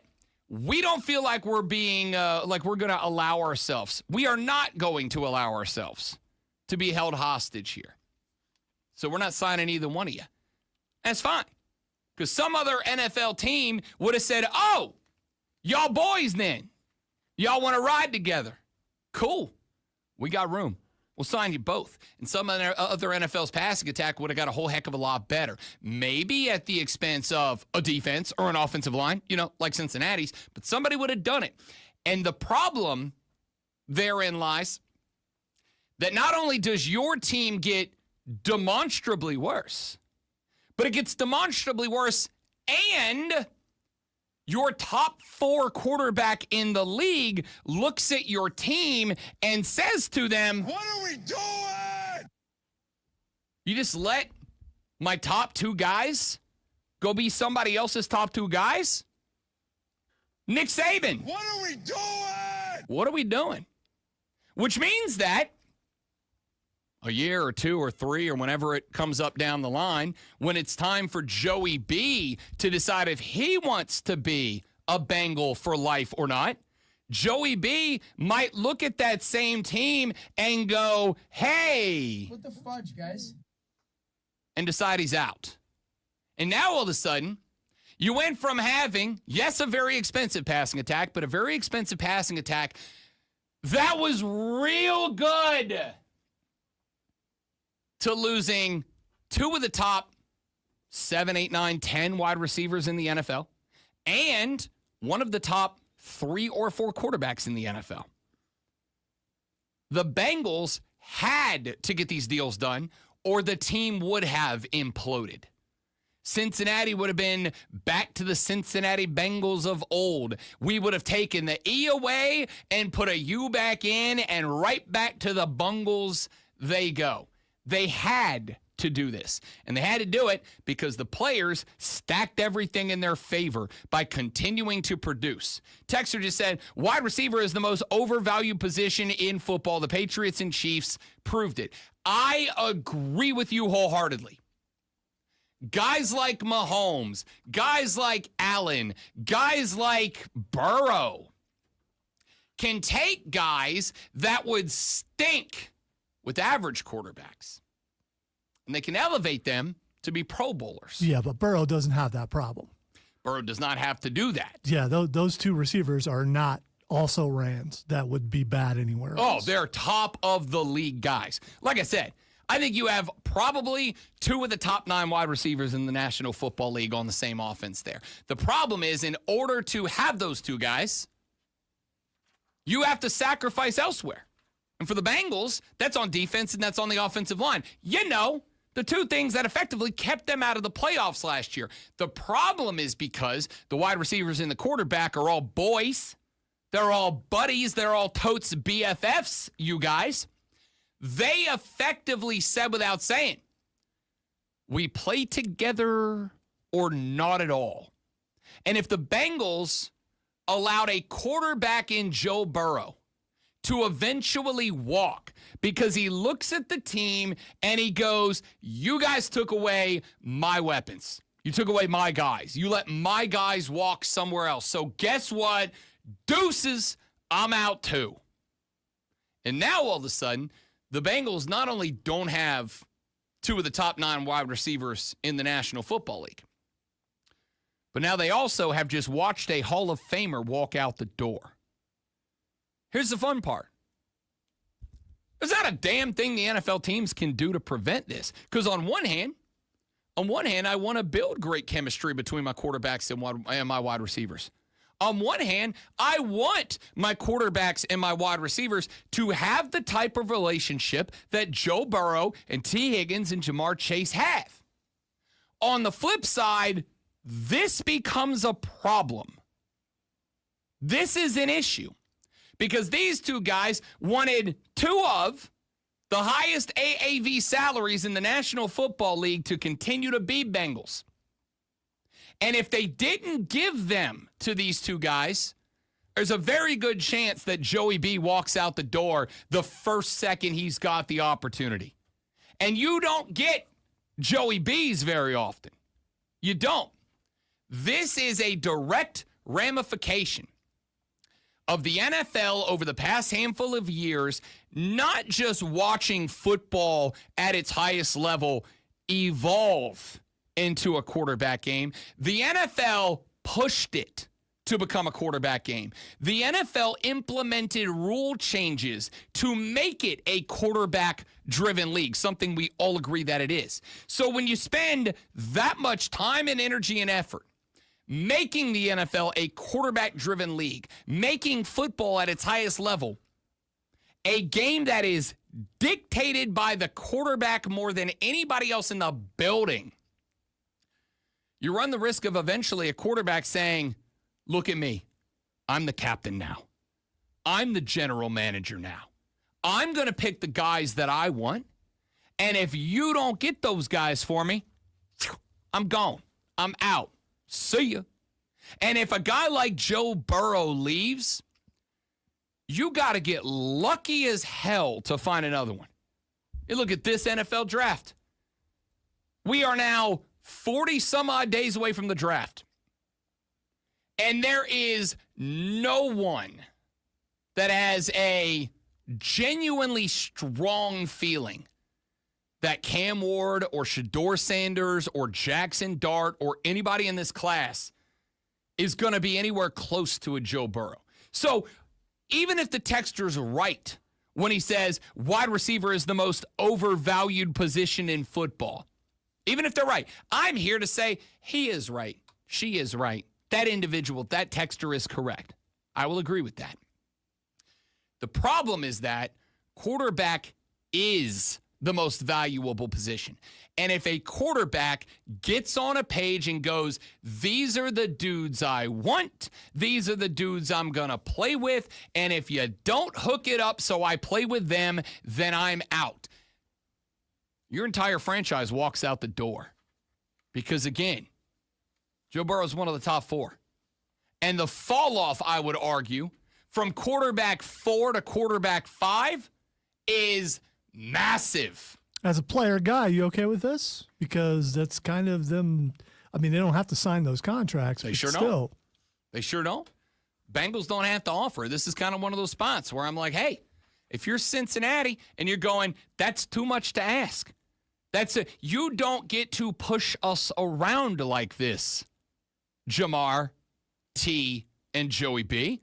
You don't get to push us around. The consequence of that is that your whole franchise walks out the door, and you get to decide what's the valuable decision here. Who the hell said running an NFL team has to be easy? It doesn't. It's a tough spot to be in.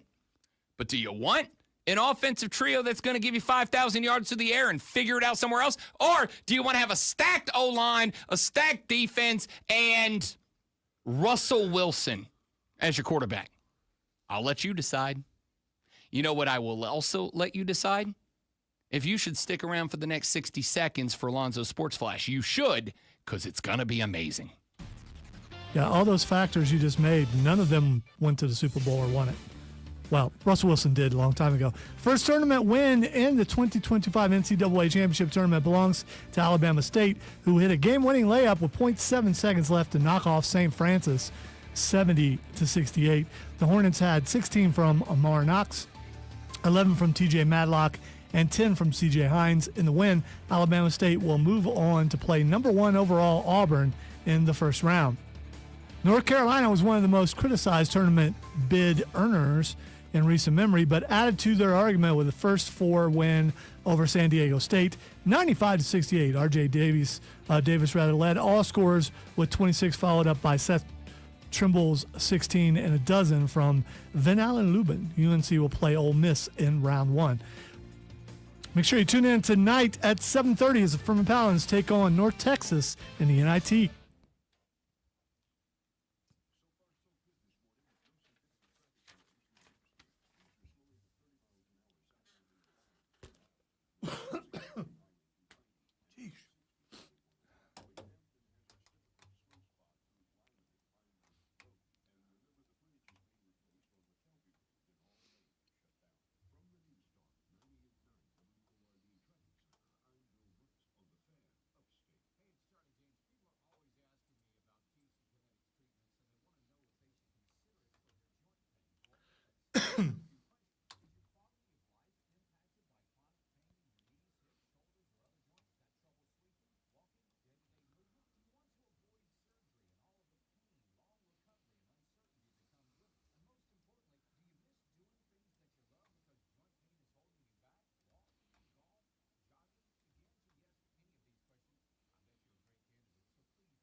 Exactly what it was, Stephen. It affected my pacing.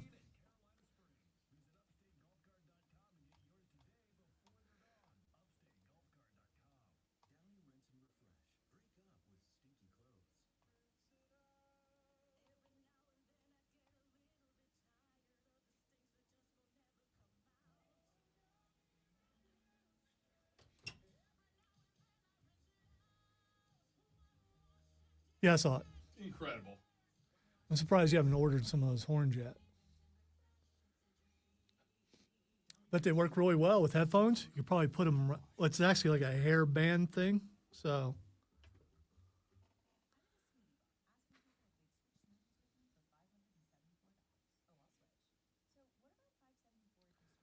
people are completely in love with her for some reason. I am. I don't feel like I need to explain. Me and Book, we're in the same boat. She is Chilean. That's part of the reason why.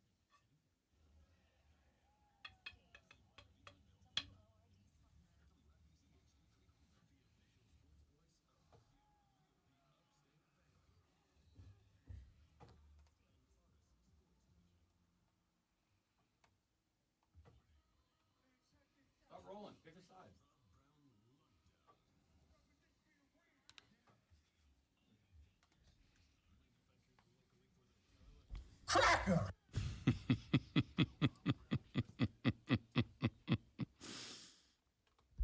Why, yes, it is funny every time. Why do you ask? Why do you ask? Looking forward to tomorrow. Maybe if he's on tomorrow. I suspect he will be. I talked to him last week. He said he would be. Rashad Beard, host of the Panther Nation podcast, and the man who brought into our lexicon. Well, he didn't do it. Well, he didn't do it, but his It wasn't listeners him. did. His followers did. And I'm okay with it because it makes me laugh quite a bit. I am just a blonde bimbo cracker.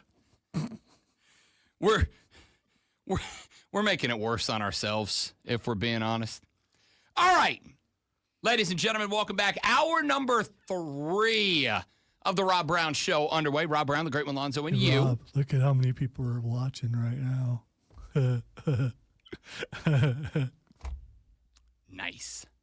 69 viewers on the stream. Nice. Which you can make it 70 if you want by going to thefanupstate.com, by going to the Fan Upstate's Facebook page, by going to the Fan Upstate's Twitter page, by going to the Fan Upstate's YouTube page, by going to the Rob Brown Show Facebook, YouTube, or Twitch page. Just search The Rob Brown Show, and you can join our live stream. You can go behind the scenes. Lonzo and I have conversations off the air all the time. Sometimes they make it on the air, sometimes they don't. But if you want to be a part of those conversations, if you want to get deep in the Armada, go watch our live stream, facebook.com/thefanupstate, the Fan Upstate on Twitter or YouTube, The Rob Brown Show on Facebook, on YouTube, or on Twitch. America.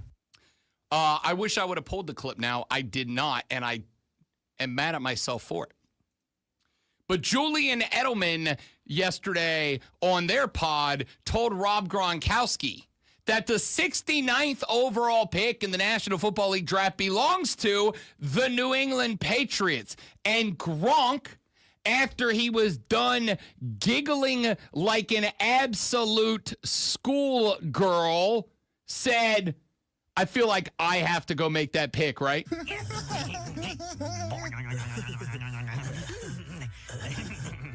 Gronk said, I feel like I need to get up there and make that pick. And I've never agreed with Gronk I was more. hoping I drowned it out so you wouldn't play it again. Didn't work. I'm never going to not play the Gronk laugh. I will find a way to sabotage your board just to make that one disappear. That one and the other thing. Oh. So good. So good. Hey, it's your Audio Blitz. The best audio that we found since the last time we did it, which was a long time ago. We got a lot of stuff to get here over the next few minutes as we have the legendary voice of the Greenville Swamp Rabbits, Mark Bonetti, joining us here in about 36 minutes. Also, while I'm on, people joining the show. Coming up at 11:45, yes, it is after we get off the air, which means you'll have to stay tuned to tomorrow, the newest member of the Carolina Panther roster and a former South Carolina Gamecock, Rico Dowdle, is going to join us. Zoe and I will record that interview, coming up later on this morning after we get off the air. We will replay that interview for you coming up tomorrow on the radio broadcast. I am one. I'm pretty dadgum excited to have Rico Dowdle join the show. There's a lot we need to talk about. Rico was with the Cowboys last year. The Cowboys decided they need to move on, which tells me one thing and one thing alone. Tells me the Dallas Cowboys are drafting Ashton Janty out of Boise State to come play for them. We'll get to that as we get closer to the draft, but I think they made a big mistake in letting him walk, and then the Panthers took advantage of that by signing Rico Dowdle to come to Charlotte. You mean Dallas wasn't being selectively aggressive by letting him go? Selective aggression. We got to talk about that Cena promo too. Tomorrow. Oh man, it's gonna be a hard wait to not go off. Because I got to tell you, John Cena picking out one specific kid and calling him toxic was one of the greatest things that's ever happened in wrestling. Oh, this is probably one of the greatest promos ever uttered by anyone in all of wrestling in the history of mankind. One of my favorites of all time. But wait till tomorrow. We will. Fight Club tomorrow, 9:20. We talk about all the wrestling, and there's plenty of the wrestling to talk about as we stream now 1 month away from the showcase of the Immortals, WrestleMania. Looking forward to that. Audio Blitz. Here's the best audio we've picked up over the past 24 hours. Tim Duncan was on Richard Jefferson's podcast. Wait. He still exists? Not only does he, I am going to say, this is the first I have heard from Tim Duncan in a very long time. Tim Duncan's got big dreads now, but also he's like old, and it's fantastic. Like he just is out of bleeps to give. So he went on Richard Jefferson's podcast, and Jeffy asked him an interesting question. He answered, and Richard Jefferson said, "How weird can I make this for Tim Duncan?" What is your go-to karaoke song? I don't know. Baby Got Back, I guess. Would you like to sing some of that for maybe the younger generation? It's not good sound in here. But Baby Got Back? Yeah, sure. Okay. I'll go with that. Shout out Vanessa. That was inappropriate. I don't know why apologize. that's That was okay. It's inappropriate. fine. That's not okay. It's That okay. wasn't okay. That's That wasn't. okay. I was It's just okay. I'm sorry. okay. But that's your what? Okay. Yeah, but I don't really know why. Oh no. Uh-huh. Oh no. Uh-huh. What's your favorite karaoke song? Legendary NBA player Tim Duncan, who is definitely still capable of whooping some asses. Baby Got Back. Oh, that's cool. Shout out to your wife. Not just your wife. Called her by her first name. Not shout out to Tim Duncan's wife, Vanessa. Not shout out to Tim Duncan's wife. No. Shout out Vanessa and Tim Duncan. So I gotta scoot over so I can show you how this worked.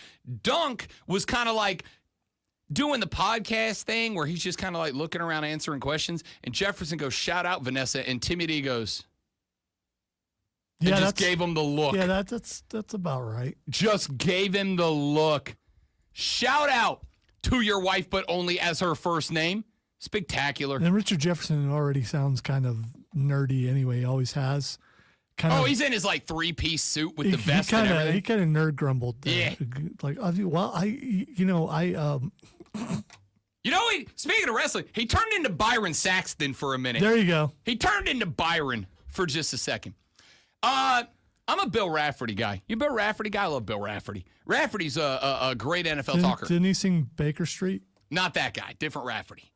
Bill Rafferty has done play-by-play in color for teams. He's done it for networks. He's a good storyteller, which to me is kind of a big deal for being a color guy. And Bill Rafferty's one of them. Well, Bill Rafferty was on the Pardon My Take Barstool podcast and got asked the question by Big Cat and then went on to prove. Wait, there's a guy named Big Cat? Yeah, Big Cat from Barstool. Is that his real name? I'm assuming that his parents did not name him Big Cat. Is he a large gentleman? He is a large gentleman. And he asked the large gentleman question of Bill Rafferty. Story went viral last week of Iron Eagle saying that you once came out of a bar after last call with 8 beers in your trench coat for everyone. Can you confirm that? I hope it was more like, he got it wrong. It was a dozen beers. It wasn't 8. It wasn't 8, but there was a couple, I can remember one night I think it was the San Antonio Net championship series. Unfortunately, I think it was 4-0, as it was with the Lakers too. But Jay Wright came up, and we went into they had a little after game place at the Meadowlands, and they closed quickly. A lot of those guys are, other jobs and have to get up early. So anyhow, everybody was really upset, reluctant to leave. And I had the guy go outside and put about 8 beers behind a bush right by the door. So anyhow, we went outside and they said, well, good night. I said, well, we got a little nightcap. And I said, the guy threw us out. I said, Jay, go over to the bush and grab a couple of beers. One of us. One of us. It's kind of illegal, isn't it? I mean, to hide a beer in a bush for later? Yeah. No. And if that's illegal, what in the world is happening to this country? We should all be free to go hide a dozen beers in a bush for later. I mean, if that was an employee of the bar and he sent them out to do that, that's kind of that's very dangerous. I think legally that's a bad idea, because what if someone underage came along and found that? Then you'd be liable for that. I'm just saying, it's just I know you're having fun, but I'm just thinking of the ramifications of the Utes. If this is a country where me and the boys can't stake a dozen bushes in a bush for the after party, then I don't know what's happened to America. All right? This is the most one of us story since Siwoo Kim said, I knock out a dozen Red Bulls and a Tylenol PM for the back nine. Bill Rafferty just elevated himself from legend to even more legend by saying, yeah, my man Jay Wright, former head coach of the Villanova Wildcats and an absolute dude. We were out having a couple of beers. The bar shuts down. So I said, got a surprise for the boys. Why don't you check that bush right over there? He's like the beer fairy. It's the best. Because I got to tell you, I can't tell you how many times I walked out of the bar with the boys, and it's like 2:30 in the morning, and you're like, you ready for bed? I'm not ready for bed. I'm kind of ready for the after party to the after party. I wish I had a dozen Bush Lights right now. Oh, magically I do. What a guy. Yeah, don't listen to Rob if you are closing down a place and go look around the bushes. Probably might be a red flag for the police. Wondering, okay, why are they out there around the bushes? Hey, be responsible with your bushes, all right?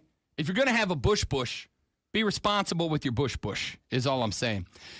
Speaking of that, Rick Pitino is having himself a run right now. St. John's wins the Big East. They're going dancing, not just going dancing, but like they're a contender to win the whole damn thing right now. Win it all. They're going to the Olive Garden. Ricky P is obviously no stranger to a party, all right? We all know Ricky Pitino likes to party. I got to tell you, the guy's putting up a resume right now that has got many people asking, is he going to go down as one of the greatest college basketball coaches of all time? The answer to me is yes, not just because he's got a legendary career that's going to be filled with Final Fours. Hell, he's a threat to go to the Final Four one more time. But when St. John's finished off the Big East championship on St. Patty's Day and got their ticket was already punched, but got it official that they're going as a conference champ, Rick Pitino sat down with the boys to have a post-game discussion on the court. Coach, how do you celebrate tonight? How do you celebrate tonight? I'm going to drink a quart of Jameson's. St. Patty's Day. For you. A quart, huh? My man said, I'm going to drink a quart of JMO. Is that a lot? That's a lot of Irish whiskey. Okay, all right. It's a lot of Irish whiskey. No, I don't think Ricky P is gonna go literally sit down and literally drink a quart of JMO. What I am gonna say is, if a 72-year-old head basketball coach says I'm gonna celebrate with my favorite green bottle on the shelf, that's my kind of guy. That's the guy. I've been saying all year, I've been watching the St. John's documentary. If you haven't been watching Red Storm Rising, it's on YouTube, and it's absolutely spectacular.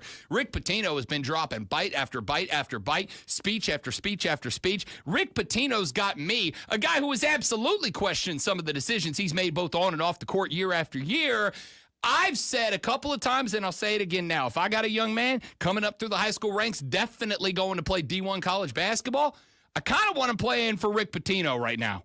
And now it finds out I want my boy playing for Rick Pitino. And then after they go win a conference title, I want to go party with Rick Pitino after it's over. Not in the Italian Olive Garden, but just in general. My man said a quart of JMO to hit the celly. All right, well, we got a theme going, so why not keep going? Hey, Stone Cold Steve Austin. How do you make the perfect margarita? Do you have a go-to margarita recipe? Oh, yeah. So basically, I'm working with a 3-ounce shot glass. Got it. I go Patron Silver just because you can go a higher grade tequila that's going to be a lot smoother, but you're going to need a little bit of bite in that margarita. So 3 ounces of tequila, they pour this in a shaker. About 1 ounce to 1.5 ounces of triple sec. About 1 ounce to 1.25 ounces of lime juice. People get carried away with lime juice. Most time when you go to restaurants and you give it something that just tastes like limeade, and it just kills you. No can do. That's the biggest mistake rookies make, or bartenders that don't know their with the margarita. Just a spray of agave nectar, just a few drops. So you shake that up in a shaker, right? And then you pour it out on fresh rocks. And then you float about 1 ounce of Grand Marnier on top. And that's the Broken Skull Ranch Margarita. And each one you drink is a triple. So by the time you drink 2 of my margaritas, that's 6 shots of tequila. You're good. You're good. So, first off, that's a damn good margarita recipe from Stone Cold Steve Austin. As a margarita enthusiast, I grew up on a beach. It's my go-to. I learned how to make a mean margarita. It's very similar to Stone Cold's. There's a couple of things that are a little bit different there. Nailed it on the lime juice. Numero uno problem with restaurants and barkeeps is that they go heavy on the lime juice. That lime juice is what makes that margarita. When you get that margarita and you go, mwah, that's sweet. That's the lime juice. I don't want that much lime juice. You want about half as much lime juice as you have liquor in the glass. All right, that's the key to a margarita. But I'm gonna give you 2 more. One of them is something I believe Stone Cold Steve Austin left out that you need, and that's Cointreau. Got to have Cointreau. Cointreau will elevate your margarita game to a level you didn't know was possible, all right? Gives it just a little citrus. It kind of takes the acidity of the lime down a little bit. It's phenomenal. What? Cointreau. It's delightful. All right, here's the thing. So you're disparaging Stone Cold Steve Austin. No, I'm not. I just said damn good margarita recipe from Stone Cold. You're saying it wasn't good enough, though. I'm saying it can be elevated a little bit more. All right, it can be elevated. He's got a little one bit more in him. Don't make it be with you. I know he does. I heard that. I was going to go with that one, but this one jumped off the page at your boy Rob Brown. Again, noted margarita enthusiast. Here's the second thing, and this one I figured out. Not a lot of people go with me on this until you try it. Okay, here's what I want you to do. I want you to make the Broken Skull margarita. I want you to make it just like Stone Cold said. I want you to put on top of that, Grand Marnier's fine, but you go with like 1 ounce of Cointreau. All right. Then I want you to hit it with like 3 splashes of Sprite. Trust me on this. Trust me on this. It's going to add just a little bit of crisp to your margarita. Make it a little more daytime refreshing. All right. A little bit more of a sunshiny margarita. Go with the silver tequila. That's the play. Go with the drops of the agave nectar. That's the play. Go with just, I don't even go with a full 1.5 ounces, just 1 ounce of lime juice to give it a little sweet. That's the play. A little Cointreau on top, give it a little orange to it. And then just like pop of Sprite in there. I'm telling you, it's going to take it to a new level. Going to take it to a new level. All right, when we come back, we now know the Clemson Tigers' first round game in the NCAA March Madness Championship Tournament. And I'm going to tell you, you could not have gotten a worse draw if you're Clemson. You are on upset alert today. And I'm going to tell you why when we come back. Then Mark Benetti, voice of the Greenville Swamp Rabbits, will join us at 8:40 to break down the Rabbits up. They got a game tonight at the Well. We'll break that one down as well as the weekend that was and the weekend upcoming. Final hour of the show belongs to you. Anything you want to get to in the 9 o'clock hour, it's on you. All back after this on the Rob Brown Show on the Fan Upstate.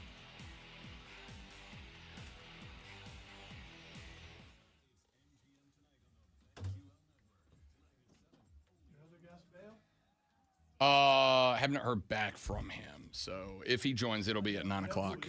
Yeah. Yeah.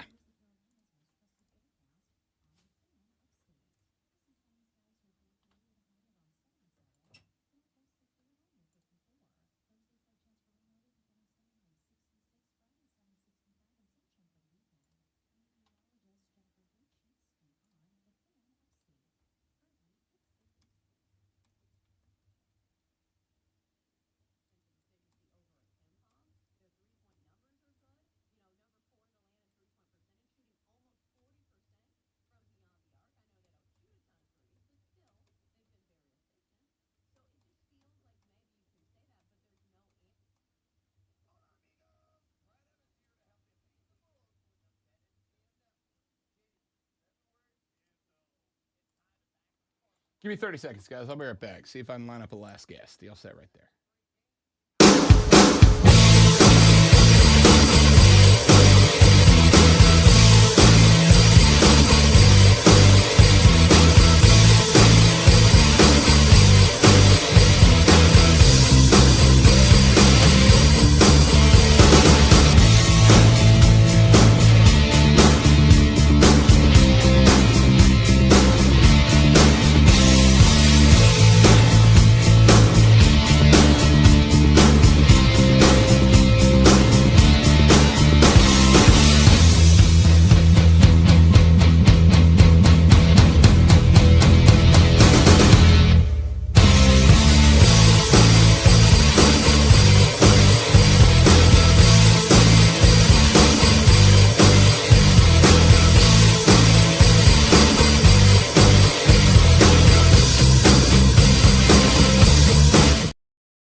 I didn't build this brand, but over the last 3 days, a bunch of people have started sending me hamburger, like specialty hamburger recipes on Twitter and YouTube, and I've watched all of them. What do you mean specialty hamburger? Like people making like. You mean this? Like weird hamburgers.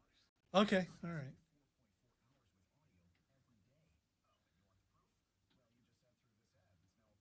Like I'm watching one guy who's making, and I am gonna do this. He's making hamburger bombs, like where you make the hamburger, but you cook it inside of the bun. So it's like a circle bun, and all the hamburgers on the inside. Do you hollow out the bun?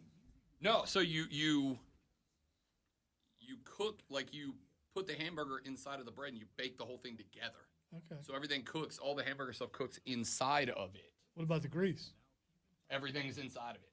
Okay. And if that bread soaks it up, I've had burger bombs before, but I'm watching this guy make it, and I've never actually tried to make one. And now that I'm watching it, I'm like, I feel like I could do this. So if you do that, do you still put the two together, or do No, you it's just a do ball. it? It's like a fried ball. It's like a fried hamburger ball. Oh, okay. And so when you bite it, all that ooey gooey's on the inside, and so it's like, but it's like a handheld. Sounds like something you put on a stick and get at the fair.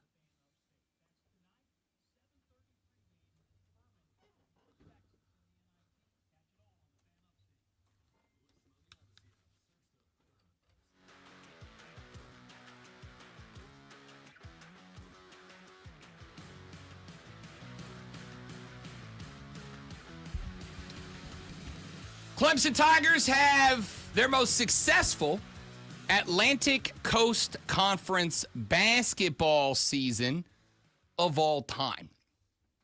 And their reward for it is that they are placed as the 5 seed in the Midwest bracket. Now, if you'd have told me at the beginning of this year, with the losses that team took off the roster, that this team would go into the March Madness tournament as a 5 seed, I would have said, that's pretty good. That's pretty good. Maybe the patience that y'all showed with old Bradley B, maybe it paid off. I've told you before. When I came up here in February of 2020 to audition and interview for this job, I got told by the now boss man, I'm going to give you 2 segments that I would like you to do, that I'd like to hear your take on. So the rest of the time, I would like you to just do your show the way that you do your show. But I want to give you 2 local segments that I would like to hear your breakdown on so I can hear how you kind of vibe with the local teams. And I said spectacular. One of them was South Carolina moving on from Will Muschamp, who should be the next guy. Should they move? Yada, yada, yada. You remember that conversation. The other one was, is it time for Clemson basketball to move on from Brad Brownell? And can Clemson basketball ever become a true contender in the ACC and in the national championship picture? That was 5 years ago last month that I was asked to do that segment. And when I came up here, the take that I had was, I've seen enough out of Brad Brownell to think he can do it. But I kind of think we're at the point now where it's kind of, as my old man used to say, it's time to or get off the pot, as the expression goes. I said, I don't know. Like, on one hand, I kind of feel like I've seen enough to say, I think the guy can do it. On the flip side, he hasn't done it. And how long do you wait for him to done it before you say, you ain't done it, you gotta go? And here we are 5 years later. Last year, the team went on an Elite 8 run. This year, the team's absolutely got it in them to go on an Elite 8 run once again. 5 years. Brad Brownell's been in charge of that team for a lot longer than that. That conversation's been going on since before I got here. Patience, as they say, is a virtue. And a lot of schools don't have it. And now, maybe more than ever, it's going to be real hard to have patience when you are talking about the head coach of a major Division I program. I'm talking basketball, football, baseball, whatever. Because if you aren't moving forward, you are now screaming backwards. So, here comes this Clemson Tiger team, number 5 seed in the Midwest. Here's the problem. You drew perhaps the absolute worst 5-12 matchup you could have asked for in round number 1 against McNeese State. You drew a 5-12 matchup, whereas Michigan got UC San Diego, Oregon got number 12 Liberty, and Memphis got number 12, Colorado State. You got McNeese State. And you go, wait a minute, Rob, the Cowboys are 27-6, ain't exactly a dominant basketball program. I don't disagree, but you do have a problem here. You have 2 problems here. Number 1, the head coach of McNeese State is a young man by the name of Will Wade. Now, those of you that are college basketball enthusiasts, you know who Will Wade is. Will Wade is a young man that at one point was the head coach of the LSU Tigers.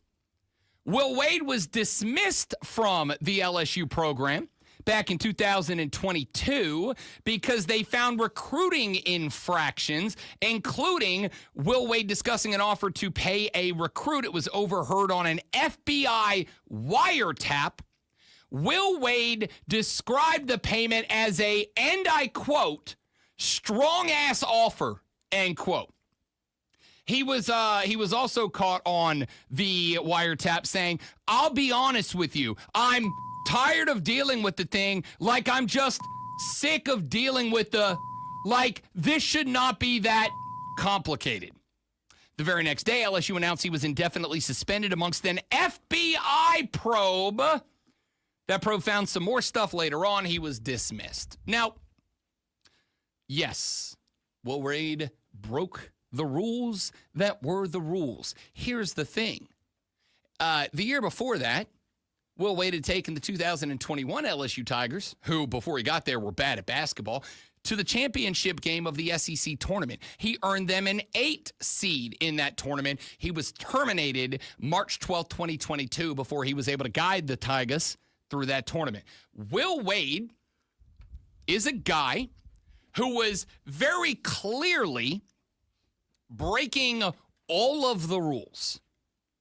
He was also a damn good basketball coach. Will Wade is also a guy who came from Clemson. Will Wade began his career in coaching as the student manager of the Clemson men's basketball team from 2002 to 2005. He was also a graduate assistant from 05 to 06 and promoted all the way up to director of basketball operations in 06 and 07 before he got hired as the Harvard men's basketball coach, where he turned in a top 25 recruiting class for Harvard before he left to go coach at VCU. Went to VCU under Shaka Smart, helped VCU to 4 consecutive postseason appearances, including a trip to the Final Four in 2011. VCU finished the 2012-13 season with a 27-9 overall mark, a number 23 final national ranking. They were one of only 5 teams nationally to win 27 or more games in each season from 09 to 13 while Wade was there. And in his 4 years as an assistant coach at VCU, they went 111-37, a 75% winning percentage, and had 3 straight trips to the NCAA tournament. Will Wade can coach his ass off. You are up against the guy that I believe, had he not violated all of the rules at LSU, would probably have been to the Final Four multiple times as a head coach at this point. That's problem number 1. You've got the narrative against you here. You've got the narrative of Will Wade going up against the school that gave him his start, but never gave him the opportunity to move up in their own coaching ranks. Now, there's a lot of different reasons that happened. That's not really something that I'm going to look back at 2006 Clemson and go, oh, you screwed up. Because he was an unknown coaching prospect at that point. Like, they made the right decisions. They didn't do anything wrong. But that don't play great on TV. You know what plays great on TV? Will Wade's up against a school that didn't give him a chance to be a coach back when he was getting his start. Now he's got a chance for revenge 2 decades later. It's sexy on TV. Problem number 1. Problem number 2 is that everything Clemson does, McNeese does too. Everything that Clemson does, McNeese does almost as well. It is a suffocating defense. It is a defense that is going to be in your face from the opening tip to the final whistle. This is a team that has held opponents to a 40.2% shooting percentage. They shoot 48% from the field. Clemson is allowed 43% shooting. McNeese State makes them at a 48% clip. Every year we have that 5-12 upset. Every year we have that matchup that happens on day number 1 sometime in the middle of the afternoon, and it starts the Cinderella run. Every single opening day we have that 5-12 matchup that everybody talks about it for the rest of the day, the rest of the week, into the weekend. That team goes on a nice little run to round 3. Clemson, I'm telling you right now, you've done well. The ACC tournament, those final 2 games, were 2 of the worst games I've seen you play so far. Those ACC tournament games were the worst I've seen so far out of this team since the Georgia Tech loss. You have got to figure it out, because I'm going to tell you right now, if you don't, you will be that 5-12 upset. If you don't, you will become the team that gives the Cinderella run its kickstart. And you don't want to do that. When we come back, Mark Benetti, voice of the Greenville Swamp Rabbits, will join us to talk a little local hockey. We'll do that next on The Rob Brown Show in the Fan Upstate.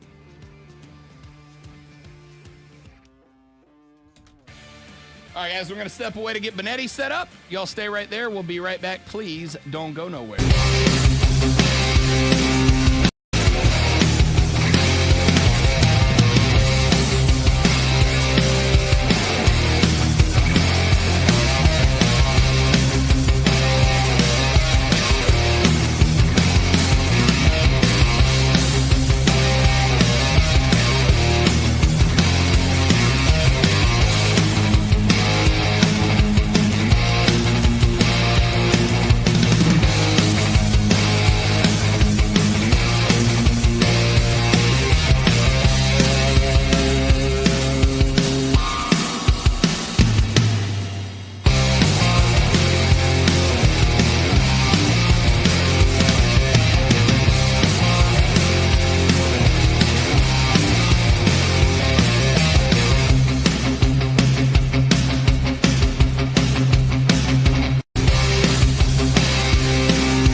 So while we were away, Lonzo was telling me that as he redoes the floor in his apartment, Mark Benetti, there's a big crack in the hardwood floor, and his reasoning was he believes, and I quote, something was trying to get in. This is a hell of a way to start off this Wednesday. I know. I know. Yeah, I mean, sounds like you have to burn your place down. You know, my wife probably would like to do that. We live out in the middle of the woods. There are some noises and some things that I'm uncertain of what they are. Growing up in the south side of Columbus, Ohio, in the middle, I mean, the shadow of downtown. But we've lived here half our lives. I've heard some things under there scratching, and it could just be possums. But whatever it did, it was pretty strong and it busted through the floor. So I'm not going under there. I know that. Yeah, that's where you pay somebody else to do that in full riot gear. I'm trying to get Rob to come over and go under. He won't. No, I'm do good. it.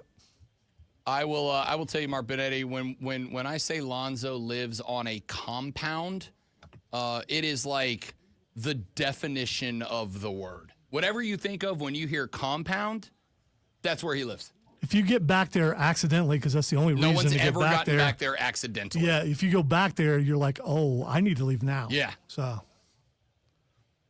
no banjos or anything. We're good as far as that goes. As far as I know, in the distance, there are some sounds. Hot damn. I'm pretty sure there's someone has a cannon though that they occasionally on weekends try out. Yeah, it shakes everything, including the woods. So So, is it a Civil War reenactment family, or are we getting ready for Red Dawn, the home game? Like, I'm thinking it's more like Red Dawn preparation. Yeah, I think it's more that. So I feel safe as far as that goes because I know which direction to go when the zombies or the robots, the aliens or the Chinese come. I know where to go. So I worked with an athletic trainer my first year in Rapid City that did Civil War reenactments. Old Bobby Moore, he was 67 years old from San Marcos, Texas, and every year he would jump in on a Civil War reenactment. I am completely shocked Rob hasn't done that yet. He's so into that stuff. I would. Yeah. I'm that guy. Wow. I could see him in a Union blue jacket. I did reach out not terribly long ago to a local Revolutionary War reenactment group, and I'm like, I'm kind of in, but I don't want to just be like cannon fodder. I want to be a general. I want to be a guy, you know? I want a character. Just ask for Mel Gibson's part. He played Francis Marion, the Swamp Fox. Well, a spin-off take on Francis Marion did Mel Gibson in the movie The Patriot. Since that's what we were talking about with the voice of the Greenville Swamp Rabbits, Mark Benetti, before we came on the air. Lonzo told Benetti he was shocked that I haven't yet joined like a Civil War reenactment group, to which I then informed them, I'm joining a Revolutionary War reenactment group because I am, and this is true, Benetti, a loser, and that sounds awesome. That's insanely debatable. I mean, the awesome part, great. You're not a loser, Rob. We all have our, things that we want to do. What are those called? Hobbies. Jesus, Mark. Wow. I need more of this. I need more of this. Good grief. Buddy, I'm on Celsius number 4. We're good. I get it. It's early. Mark Benetti. Buddy. Who has a legacy on this show now. It's the reason that I frustrate Lonzo with the number of times that I call people buddy at this point. Well done for adding to the lexicon of the show, by the way. I'm glad that is my mark on humanity. I'm honored. I mean, it's a good one. You and I have had the discussion a number of times about the fact that hockey has its own lingo, its own lexicon. It has its own vocabulary, and it has its own accent, I guess, like the way the boys sound and the fact that the boys say the boys, et cetera, et cetera. And over the 4 years that I have been around the franchise, and certainly in the last couple of years where I've become more engaged in day-to-day stuff with the team, it has crept up on me, including starting an uncountable number of sentences with the word buddy. And it turns out Benetti dropped the buddy on me about 4 weeks ago, and it, for whatever reason, just stuck. It's a shame that we can't go back to the tape on that. I would love to just bring that up as a historical moment. To the point of the lexicon, when my mom started learning a lot of these words, when I really started getting into this as a pro, her favorite term became a grocery stick, which is a player on the bench that has no intention of being put into the game, and he separates the forward from the defense like he is a grocery stick. So that is her favorite term out of all of them. Well, the buddy thing, when he used it, was very derogatory. So, I mean, when you use it, I'm sure it's endearing. I've when tried. he used it, it was a talking down moment. I've tried to explain, Mark Benetti, that buddy's kind of like the F word. It's a very versatile word. You can use it positively, negatively. You can use it for emphasis. You can use it to slide in like a little jab at somebody. Buddy has a lot of weight to it. It's very reflexive, believe it or not. It is very reflexive. It's kind of a jack of all trades of a word. And, there's moments where it's like, buddy, great to see you, or buddy, really? And it's, completely changed its complexion. That's it. Yeah, the second one is one I get a lot. So, I mean, I'm not saying you don't. I'm saying it's not every time. Ladies and gentlemen, please welcome to the show the voice of the Greenville Swamp Rabbits, Buddy. It's Mark Benetti joining us here on the show. What's up, fella? How we doing after a very long handful of days for the Bits? It was pretty wild. You go from a 7-game road trip to 3-3 at home with 3 promos because we were gone for 7 games again, so you had to make up for lost time. But, I think we learned a lot of great things about our team, especially as we get to the final stretch here of the season. You take 3 points out of 6 against the number 2 team in the Western Conference, and just so happens to be the defending Western Conference champion in this league. I hated, unfortunately, how Sunday's game turned out, because saying 5 points out of 6 against a team of that caliber is obviously better than 3 points out of 6. But nonetheless, it was a pretty good weekend of hockey for the most part. And, seeing a brand new team from the complete opposite side of the league doesn't really happen often in the ECHL. So it was really cool to see that. Got to catch up with an old friend and Kansas City assistant coach Riley Weslowski, who I worked with the first 6 years out of my 8 in Rapid City. He was the captain of the Rush. His number got retired when he became the assistant coach of Kansas City. So it really, really neat to have that small world moment in hockey where, a guy that you worked with almost a decade's right there. And, you get to take in a new team too. I think one of my favorite things, to just do another pat on the back to hockey. I was over in New Orleans this past week and got a chance to go home see the friends and the family. And I was talking about working for the Rabbits as the in-arena host and all that with a friend of mine, with a cousin of mine who's kind of getting into hockey via proxy, right? Like watching my stuff at the games and all that.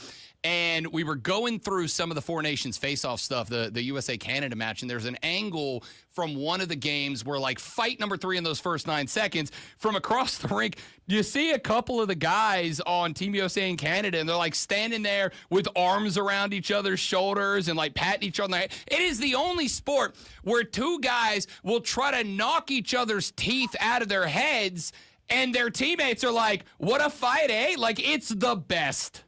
Oh yeah, bud. What a tilt, hey, bud. It's awesome. It's great. And quite honestly, yes, everybody will say there's an entertainment aspect to the fighting, but there is such a much deeper purpose to actually getting in scraps like that. In a moment like that, especially USA Canada, you're setting a tone and you're sending a message, right? That this is going to be a 12-round prize fight. And if you're going to win, great, you've got to wear ice bags at the end of it, because that's how brutal the game was in such a head-to-head rivalry. The other reason is because it's a police force for what referees may or may not do over the course of 60 minutes. And so to prevent liberties from being taken against your star players and your teammates, that's where you've got to step in and really make something happen with it. Mark Benetti joining us here on the show. All right, let's get caught up on where we've been and where we're going for the boys. We talked a little bit about that 7-game roadie. Didn't exactly go the way you wanted. There were flashes of good hockey. So the Bits come back for the weekend. 3 games in 3 days. They take the first one 4-1. They drop game 2 by a goal. They drop game 3 by 2, including a late one. And I think you kind of hit on a second ago, but I'd love for you to kind of go off and emphasize a little bit. This is a damn good Kansas City team that the boys went toe-to-toe with for a weekend, and not just a good team, but a team that it's the first time they've seen that KC logo across the ice in a handful of years now. So a team they had zero familiarity with outside of looking at tape. Could you give me kind of an overall grade and overall take from a 1-2 weekend that included a couple of heartbreakers? I would honestly, I'd give the weekend a B, because it could have, again, depending on how Sunday finishes out, could have been so much better for the team, right? Sunday was a very disjointed game. And for a number of reasons, you're at the end of 3-3 to begin with. For the Swamp Rabbits, you're at the end of 4-5 that included brief travel up the road, but it was in North Charleston, and that was a game that didn't go the way of the Swamp Rabbits. So there's a couple of arguments you can make there on some slightly added fatigue. But, you get to the end of 4 games and 5 nights. You play pretty solid hockey offensively game 1. Game 2, you play much more calculated, much more structured. I honestly think should have earned the second point there. They played well enough to earn the second point. But the third game between the Mavericks and the Swamp Rabbits, there was no rhythm. There were 11 combined power plays in the game. That is 22 minutes maximum of odd man hockey. A couple of bouts of 4-on-4 in there. There's 8 goals in the game. Half of them came on the power play. One was a fluke empty netter against the Swamp Rabbits. That happened in the first period. And I think it was 53 or 55 combined shots on net in the final game. So there wasn't really much going for either side. Nobody really took care of the neutral zone either. So it was a really odd anchor game.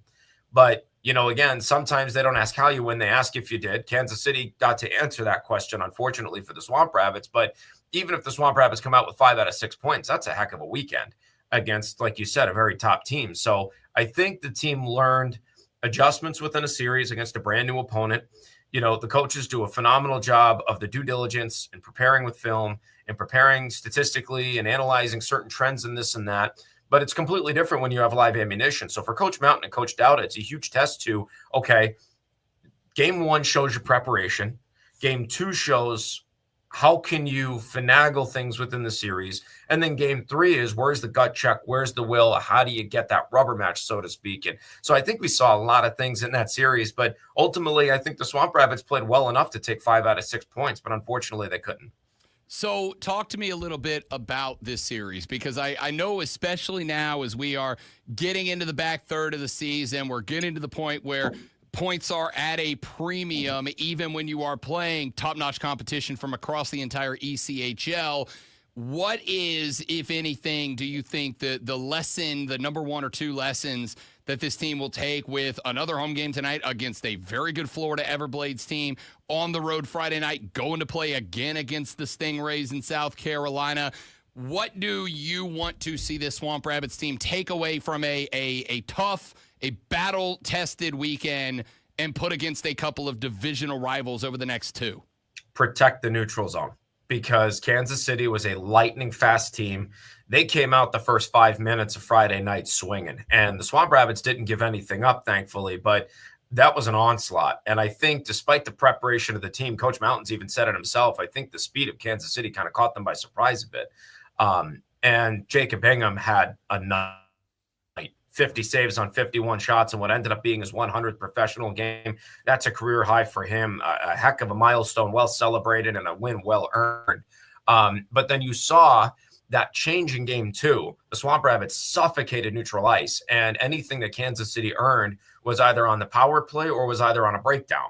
And so, I think for the Swamp Rabbits, they've found out when they protect the neutral zone, when they are more defensively sound with their gap, when the play is underneath them, not necessarily over the top of them, the good things are going to at least be in position to come for them. So you're against a Florida team that's very structured, very responsible. They're also a brilliant skating team. So neutral ice is key there. You can't allow odd mans. South Carolina, every time in North Charleston, has found a way to burn you in neutral ice. So you have to continue to exercise the principles of what you've learned against this great team in the neutral third. And then when it comes to Savannah, that's another great transition team who tries to score every goal, 2-on-1, 3-on-2, 3-on-1. So, it's especially that lesson is important for the young players too, the young defensemen, the likes of a Tristan DeYoung, who's now almost a dozen games into his pro career, Dustin Garagach, who's 7 in, Connor Hutchison, who played his second pro game in his home debut on Sunday in the St. Patrick's Day game. So you've got 3 rookie defensemen who got thrown under the fire a couple of weeks ago or within the last 2 weeks in their pro careers.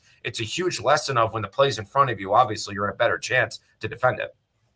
Talk to me a little bit about stamina for a hockey team at this point in the season. Again, you're kind of at clutch time. There's just not much room for margin of error at this point, but you've got a couple of sloppy games there with, like you said, a lot of penalty minutes, a lot of minutes spent on the PK. Is that going to be a point of emphasis for Kyle Mountain and the gang to get cleaned up? Because if you're going to drop points moving forward, it just needs to be because the other team beat you, not because you handed them away. Is that, do you think, kind of going to be a point of emphasis for the Rabbits this week? Well, discipline's always going to be a point of emphasis. I mean, the Swamp Rabbits, if memory serves me correctly, went on the penalty kill 13 times in 3 games. 6 of them came in game 1, 4 of them in the third period. So discipline has to always be a key no matter what. And that used to be the bread and butter of this team. It took them about 12 games into the season to get more than 3 penalty kills appearances in a contest. It was absolutely insane how well disciplined the team was in the first month and a half of the year. So that's always going to be an emphasis no matter what with this team. So that's an emphasis there. And then I think 5-on-5 offense needs to be something the team needs to get back to. The power plays had phenomenal success. They went 30-something% in these last 3 games.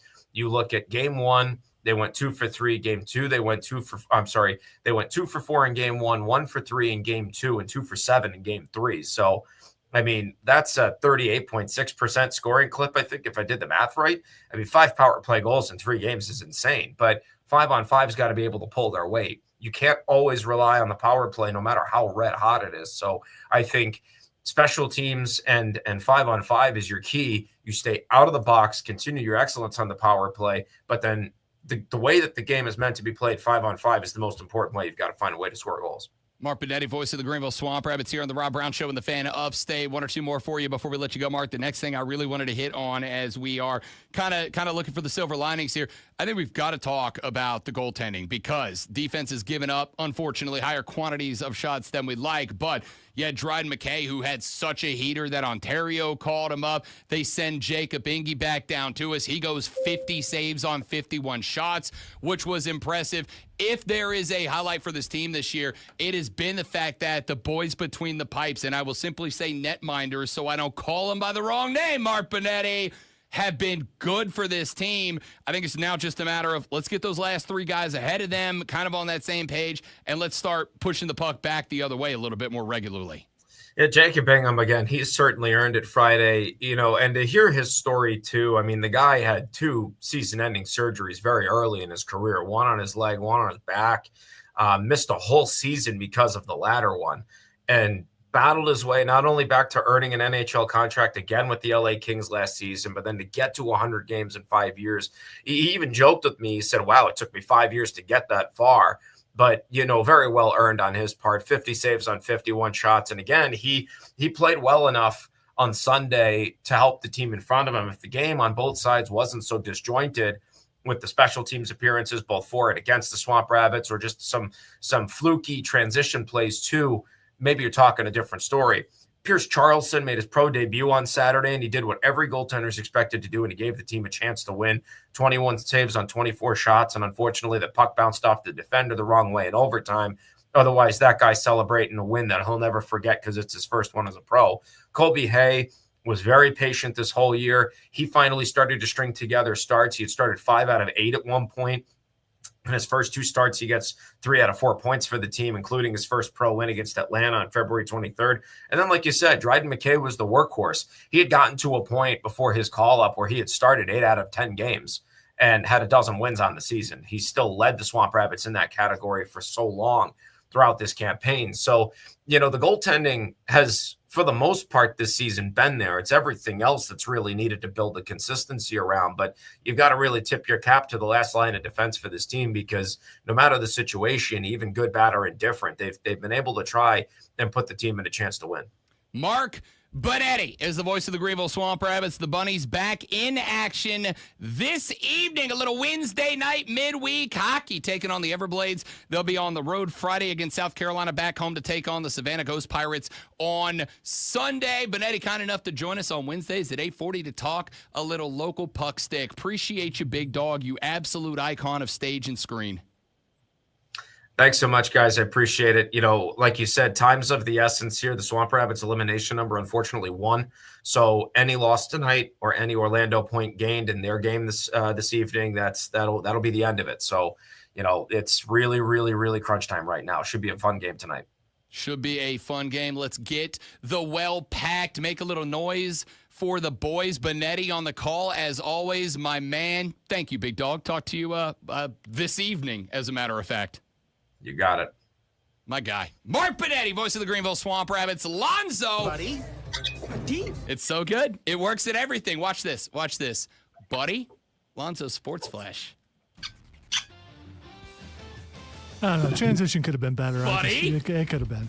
The first tournament win in the 2025 NCAA Championship Tournament belongs to Alabama State, who hit a game-winning layup with 0.7 seconds left to knock off St. Francis 70-68. The Hornets had 16 from Amar Knox, 11 from TJ Madlock, and 10 from CJ Hines. In the win, Alabama State will move on to play number 1 overall Auburn in the first round.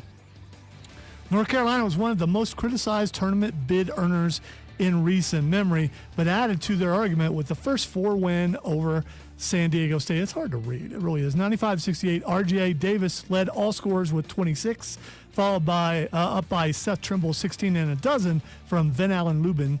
UNC will play Ole Miss in round 1. Tune in tonight at 7:30 as Furman Paladins take on North Texas in the first round of the NIT tournament.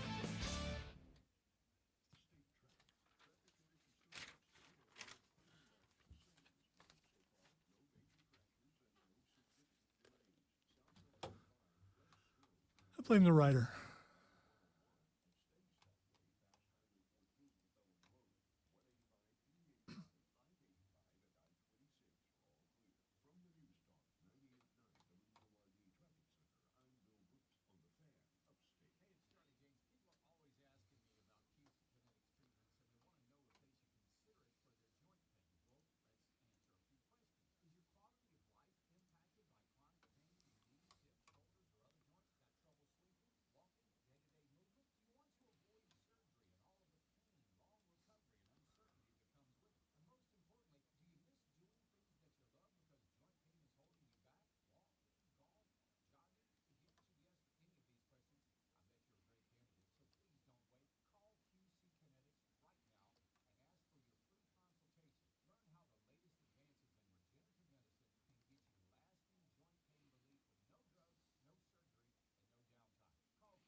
buddy.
Really want to talk some wrestling. And we will. Tomorrow at 9:20 a.m. for Fight Club with the great one Lonzo, because John Cena put on a damn masterclass on Monday Night Raw. A masterclass of a promo on Monday. And I am one of the people that John Cena was talking about because I've given the guy hell over the years. He's right. Can we talk about the fact, and we will tomorrow at 9:20 for Fight Club with the great Alonzo. Can we talk about the fact that wrestling is at its best in the WWE right now because though all the heels are right.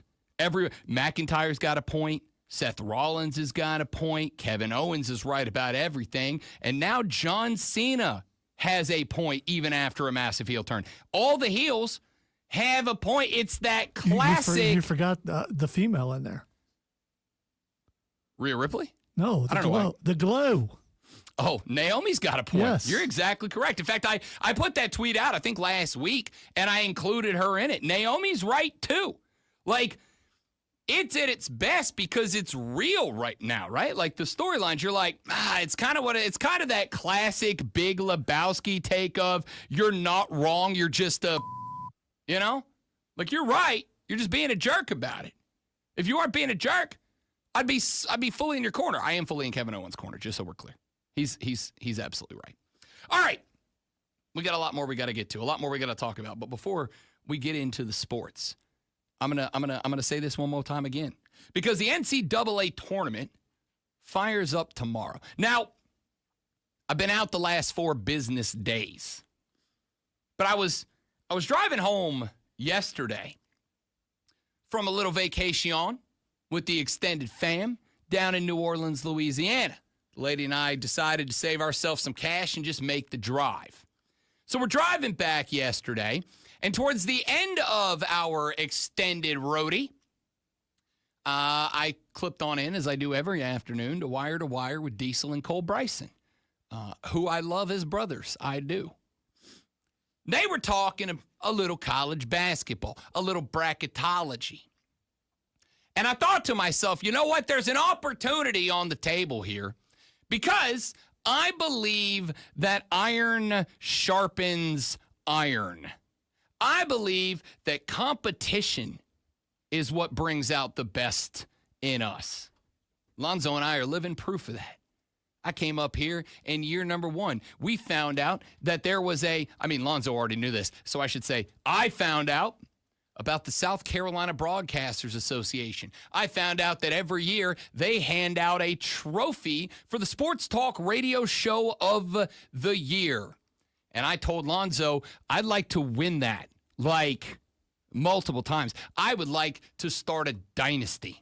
I'd like to be the 1970s Pittsburgh Steelers of the SCBA Sports Talk Radio Show of the Year award. And there was a little fire in the great one's eyes because I'll tell you, he likes himself a trophy. He likes himself an award. We like to do stuff that gets our big-ass heads put on the side of the building. Gotta be honest, that first year I just wanted to see someone else lose. And also that.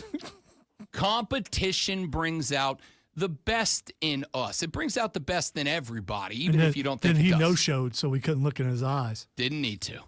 Didn't need to. There were text line going out on our own text message line that I read and went, that's how I know. That's how I know we did good.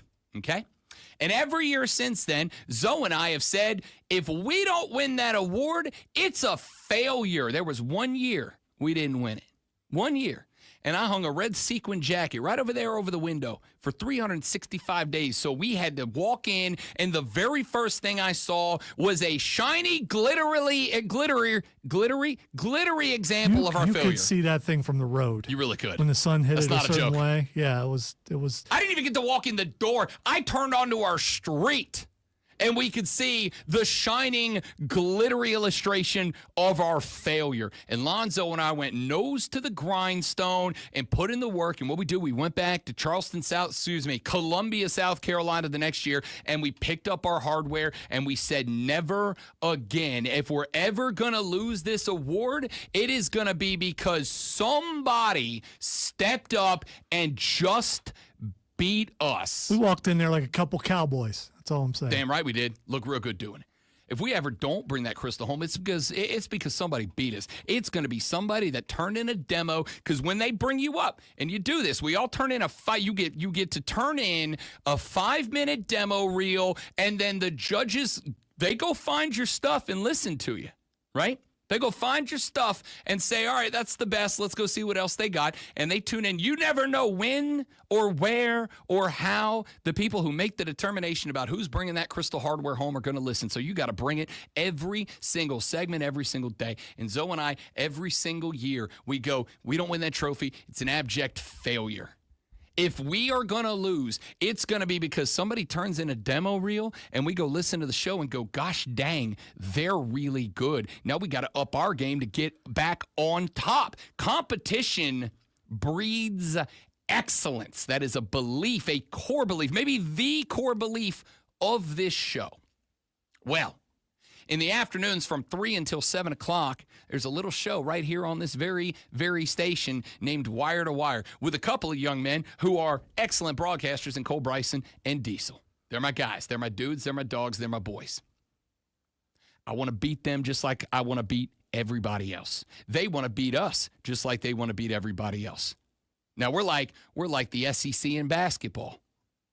I'm going to try to beat them. They're going to go try to beat me, but we collectively are going to try to beat everybody to show that this station, we are the big dogs. We are the best sports talk radio station, and not just in the state of South Carolina, but across these entire great United States. But the competition between the shows is real. It's a very friendly rivalry. But trust me, the emphasis is on the rivalry, not the friendly, all right? We want to win, and we make no secret. We talk smack to each other about wanting to win. It's fun. We love it. It's like brothers in the backyard. I'm going to try to whoop you when we play that game to 21 out on the outdoor hoop. I'm still going to love you when we get inside, but I'm going to try to kill you while we're out here, okay?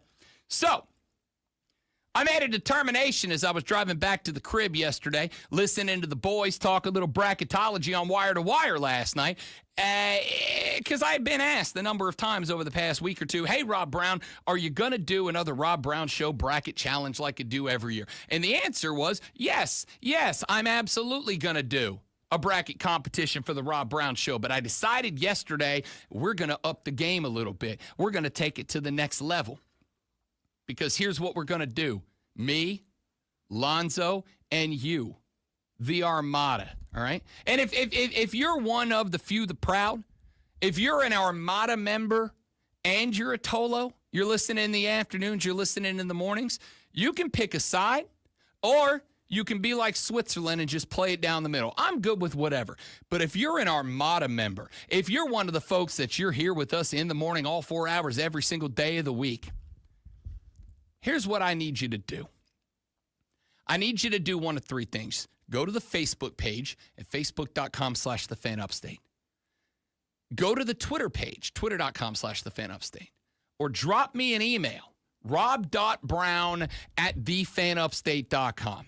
And I need you to find the invitation link, or again, email me and I will send it to you, rob.brown@thefanupstate.com. to the Wire to Wire bracket competition, because I want a little bit of a showdown. a little bit of a friendly rivalry between Wire to Wire and the Rob Brown Show. I want the Armada versus the Tolos, Robin Zoe versus Diesel and Cole. I want a little friendly rivalry, show v. show, the two best shows in the state of South Carolina, if you ask me. Let's see who knows ball, brother. Let's see who knows ball. Instead of doing a Rob Brown Show bracket contest this year, we, the Armada, the few, the proud, we're going to invade the wire-to-wire bracket contest. And here's what I'd like you to do. If you're game, if you're up for the challenge, if you think you know ball in a way to rep the Rob Brown Show, to rep Zoe and I, what I want you to do is join the wire-to-wire bracket competition. And what I want you to do when you go in there and you submit your bracket, I want you to add on to the end of your bracket TRBS, the Rob Brown Show. You call it whatever you want. John's Picks, Bracket Busters, whatever you want to call it.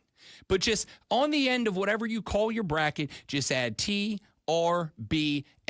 Because what I want is when we get to the round of 32 on Saturday morning, I want Diesel and Cole to log in, and I want them to just see at the top of the leaderboard, TRBS, TRBS, TRBS, TRBS, top to bottom. And then when we get to the round of 16, I want them to look and go, where are the Tolos? And then when we get to the Elite Eight, when we get to the Final Four, when we get it down to 2 for a natty, and when we crown a champ, the nets get cut, and we all sit together for that one shining moment. I want them to start their show the very next day to open it up and say, guys, let's check in on the wire-to-wire bracket competition, and for them to have to read off 50 brackets that all say TRBS on the end. That's what I'm looking for here. A little friendly competition between the Armada and the Tolos in the afternoon. A little friendly competition between the Rob Brown Show and Wire to Wire. A little friendly competition betwixt the boys and the girls on the two shows. And we are going to go do it on their territory. It's an away game for the Rob Brown Show. Why? Because I believe in the Armada. Because I know if you're the person who's getting up at 5:30 in the morning to get your day started, if you're the person who says, I got to get my day started with a little gas, a little electricity in the AM, the very first thing you do when you wake up, you put on your pot of coffee, you get the paper, you go over to the radio, you turn it on to 97.7 FM in Greenville, to 97.1 FM in Spartanburg. Maybe you go to the website, thefanupstate.com. Maybe you're one of the elite that join us on our live stream every day. If that's you, you know ball. You wouldn't be here listening to this show if you didn't know ball. And now I want the world to know that you know ball, that I know ball, that Zoe knows ball, that we know ball. And we're going to prove it by playing the away game. We're going to go to the wire-to-wire bracket competition. We're going to take it over. We're going to submit our brackets, and we're just going to watch the leaderboard fill up with TRBS. So, if you are a bracket guy, if you are a bracket gal, here's what I want you to do. I want you to go to facebook.com/thefanupstate. I want you to scroll back about 4 posts on that site, and you'll see an invitation link to the wire-to-wire bracket competition. I want you to go to Twitter, twitter.com/thefanupstate. I want you to scroll back a few tweets. You're going to see an invitation with a link to join the wire-to-wire bracket competition. Or if you're not on the social media, but you want to show up, you want to be loud, you want to be proud, you want to rep the TRBS in this little friendly show v show competition, you can email me directly at rob.brown@thefanupstate.com, and I will personally reply to you with an invitation link. And I would like to open up that bracket contest tomorrow morning at 11 a.m. when the brackets lock, because round number 1 of the tournament is underway. And when I open that wire-to-wire bracket competition, I would love to see 50, 75, 100, 1,000 submitted brackets from the Armada that say bracket name TRBS. And when it's over, when it's all said and done, when somebody has cut those nets and they've put the ladders away and Luther Vandross, I hope, is singing on TV, I want to be able to open that website. I want to be able to go look at the leaderboard, and I just want to see a handful of Armada members, top to bottom. I want to see who's going to step up, who's going to show up, and who's going to show wire to wire, the Rob Brown Show, the Fan Upstate audience, that they know ball. And I want Cole and Diesel to have to open that next show and go, our bracket winner is so-and-so, TRBS. Second place, so-and-so, TRBS. Third place, bronze medal, the podium filled with the Rob Brown Show submitted brackets. I want the whole front page of the leaderboard to have every bracket with a TRBS on the end of it. So, if you want in, go to the Facebook page. Find the invitations, 3 or 4 posts back. I'm going to refresh that right after the show. Go to the Twitter page, scroll down, find the invitation. I'm going to refresh that right after the show. Click on that invitation, submit your bracket, and when you name your bracket, make sure you stick TRBS on the end, because Rob Brown and Lonzo and you, the Armada, we're going to dominate this thing. We're going to prove that this show knows ball. There's no casuals here. It's all pros, baby. We all know ball. We're about to show the world. So go find the link or email me, rob.brown@thefanupstate.com. I will personally reply to you right now, as Mark just emailed. Said, I'm in. Don't worry about it. Mark, your invite will be in the mail during this break. You want in? rob.brown@thefanupstate.com. I will send it to you. Get in. Get registered, stick TRBS on the end of that bracket, and let's show wire to wire. Let's show the Fan Upstate. Let's show the world that the Armada knows ball. Back after this with some sports talk on the Rob Brown Show and the Fan Upstate. You won an award. You got one. Let's go.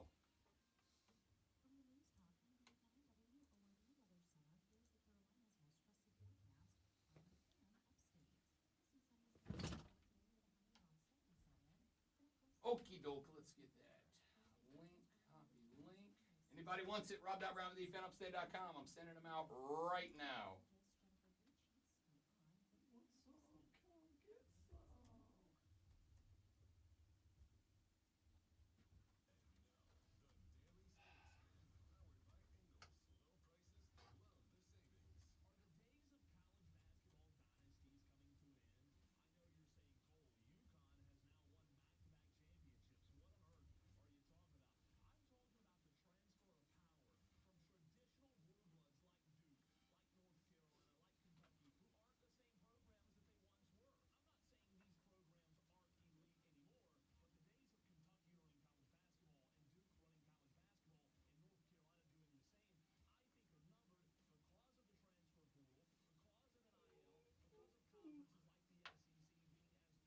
All right, we got a handful of TRBS brackets in there.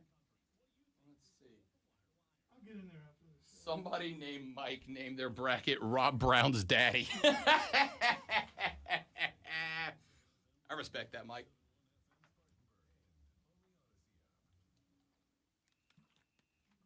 But if Rob Brown's daddy wins, that's still, we get credit for that, right? I gotta say yes. Well, your name will be mentioned. I gotta say yes. I forgot how to change my bracket.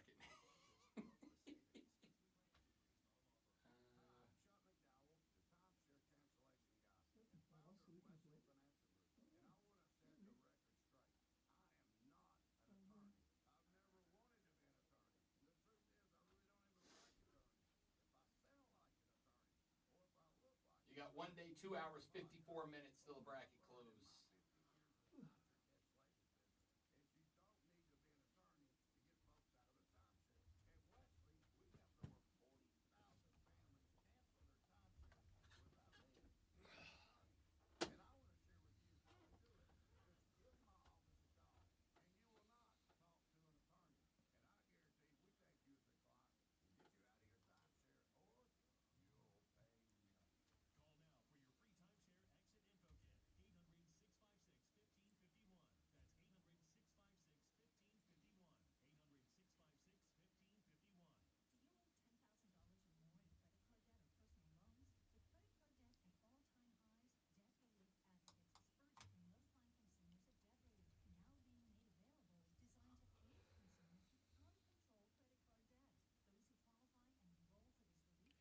trying to decide if I wanted to buy the new Assassin's Creed, but I think I'll wait.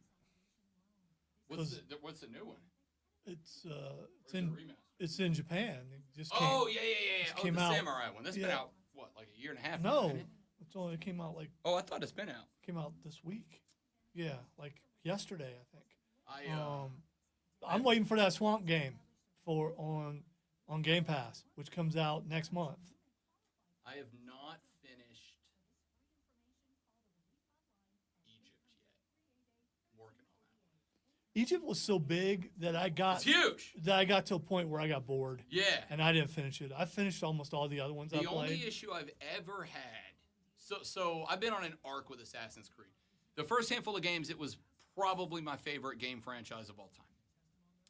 Then it started leaning into the aliens and gods and goddesses stuff, and I kind of checked out because it got a little over the top for me. And then I ended up buying back in. I'm like, you know what? I actually do enjoy this, except for it got to the point where it felt like those games were starting to fill up with mini quests just for the sake of having a long playtime. And I was like, none of this, like, it's just the same mission with a different guy.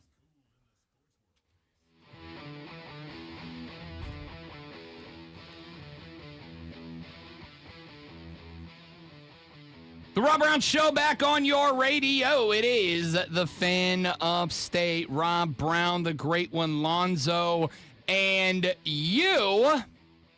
Again, if you want in on the bracket competition, shoot me an email right now, rob.brown@thefanupstate.com, rob.brown@thefanupstate.com, and I will send you a link. Our buddy James P1, he's in. We got an email from Mark during the break. He's in. I got an email from Dan during the break. Dan is in, and you are invited too. I told you what we're going for. You're missing out on all the guys on the stream. We got Steven in the stream who said the Armada General is in. James is on the stream. He said, you want a war, you got one. TRBS Team 2000 is in. Yes, indeed. Kane also said, is that a sunburn or a tan? Oh, it's a sunburn.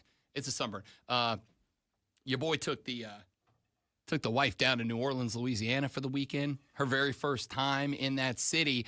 And on Sunday, there was over in Metairie, Louisiana, a little suburb right outside of New Orleans. They had two back-to-back parades. They had a Mardi Gras parade that got canceled due to weather during Carnival that ran. And then right after that, the Metairie St. Patrick's Day parade ran. And let's just say that when the 16-ounce Bud Lights were available, and when you've got the opportunity to stand in the sunshine and watch the parade and the bands go by for a couple hours, you take full advantage. So your boy, Zoe, I don't know if it's still going to show up, but the hat burn is there when you got the little arch right in the top. Yeah, it's there. Yeah, it's there. Yeah, it's there. It's rough, but well earned and well worth it. You should have took your hat off. I mean, that way you get a solid burn all the way across. Good. Once I got out, I had the hat on. The hat hair was in play. I knew I was already going to look. I was already going to look questionable at the end of the day because the boys Ubered to the boys and the girls Ubered to the parade, and I knew that when you started pouring 16 ounces of green beer into a plastic cup, Rob Brown was going to have a day. I didn't need to make myself look worse. Is that going to turn into tan? Because it looks worse when it turns into this brown streak across your forehead. I don't know yet. I may or may not speak from experience. Yeah, I'm definitely a burn once and then get darker during the summertime guy. I just don't know if is this fake spring? Is this real spring this time? We had 2 weeks ago we had 3 days where it was 74 and sunny. Your boy was wearing shorts to work, and then one day I got dressed and wore shorts to work, and it was definitely not shorts weather. It was definitely, don't judge me, it's cold weather. Today it's going to be 76. So today, yeah. But then it's going to drop 10 degrees for the next, for the foreseeable future. Still in the 60s. Mid-60s is perfect. So depending on who you are, it's still shorts weather. Unless it's margaritas at the beach, 66 is perfect. Absolutely perfect. All right, get your bracket request in By now. the way, Rob Brown. Brian wants you to let you know that he's in. Okay, because We got Brian in. Yeah, he called earlier, and I There just is- didn't get a chance beautiful. to tell you. Love to Yeah. hear that. Joey B is in. Do me a favor when you sign up for the Wire to Wire bracket competition. Again, send me the email request. I will personally send you a link, rob.brown@thefanupstate.com. Send me an email asking for the link. I'll send it to you. When you go and you fill out your bracket, make sure that you name your bracket. Bobby just texted the show on the Hub City Spartan Burgers text line. Yeah, baby. The burgers are in the Fan Upstate fam now. The Hub City Spartan Burgers text line at 844-326-3663. Bobby just texted the Hub City Spartan Burgers text line and said, I got my bracket in. Hell yeah, you do, Bobby. Well done. Rep the Armada. Shoot me the email, rob.brown@thefanupstate.com. Here's the thing. I also got a text that's like, why are you pushing this so hard? Because the brackets close in a day and an hour, kids. You have 25 hours and some change to get your bracket filled out and submitted. This is I have effectively 5 hours with you. 4 hours and 33 minutes. And I don't think you understand how much I want to see TRBS filling up the leaderboard on the what is now station-wide bracket challenge. We usually do it show by show. But what I realized was that if we do it show by show, all I can do is say, well, on my show, we did this. And then it's like, that's not fun.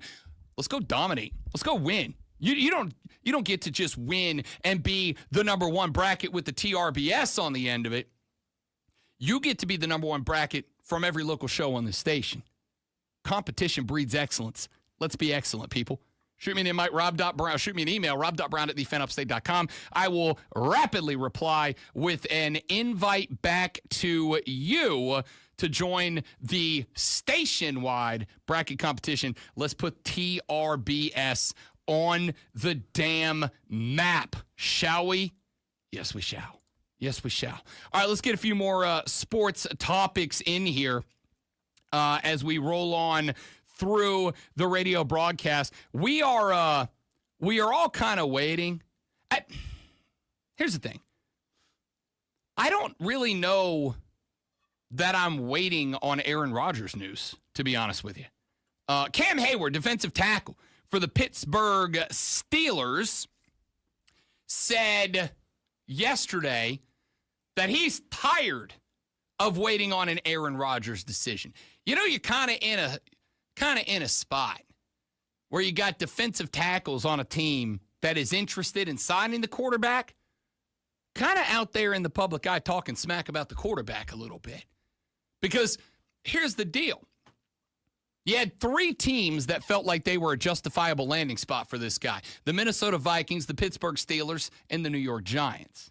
Now, there's some interesting variables for each of them. Number one, for the Minnesota Vikings, J.J. McCarthy is on the bench. You got to believe, if you're Minnesota, that J.J. McCarthy is the future. Because if you don't believe that J.J. McCarthy is the future, you wasted a draft pick. You wasted a top 10 first-round draft pick last year at a point in time where your team was very close to being very good. You wasted a top 10 draft pick if J.J. McCarthy's not the future. And as I've been saying for a couple of weeks now, if J.J. McCarthy's the future, then put him under center now. There is zero benefit to bringing in Aaron Rodgers because the absolute best case scenario is Rodgers comes in, has a career year, maybe takes you to a Super Bowl. But if J.J. McCarthy's the guy, because even if Aaron Rodgers does that, like it kind of feels like your team's falling apart after that. The man's going to be 43 years old at the start of next season. There's very few guys that get to that level and play at that level. So it kind of felt to me like you believe J.J. McCarthy's the guy or you wasted a draft pick. And if you believe that J.J. McCarthy's the guy, put his ass in the football game and let's see what he can do. With the Pittsburgh Steelers, it is obviously known that Justin Fields has moved on. He has now gone up to the New York Jets to be their starting QB. I saw somewhere where he got offered the same thing from Pittsburgh, and he said nope and left. Does that shock anybody? No, I would leave. I would leave too. 100% I would leave too. You put me in the game, I went out there and went 4-2 for you, and then you took my spot away. Even if it's exactly what Rob Brown told you was going to happen, you still don't have to love it if you're Justin Fields. So, yeah, I'm 88 and up out the gate. No, by the way, if you're going to go to the New York Jets, you might as well go now when there's a full reset being pushed under Aaron Glenn, their new head coach. Go see if you can jump in and be a part of that culture building, because if you go there and you're a culture builder and that team suddenly becomes the success story of the 2025 NFL season, you're ingrained for a very long time with a team that has been begging for a quarterback for a very long time. So, of course, he split. Not only do I not blame him, I would have encouraged it.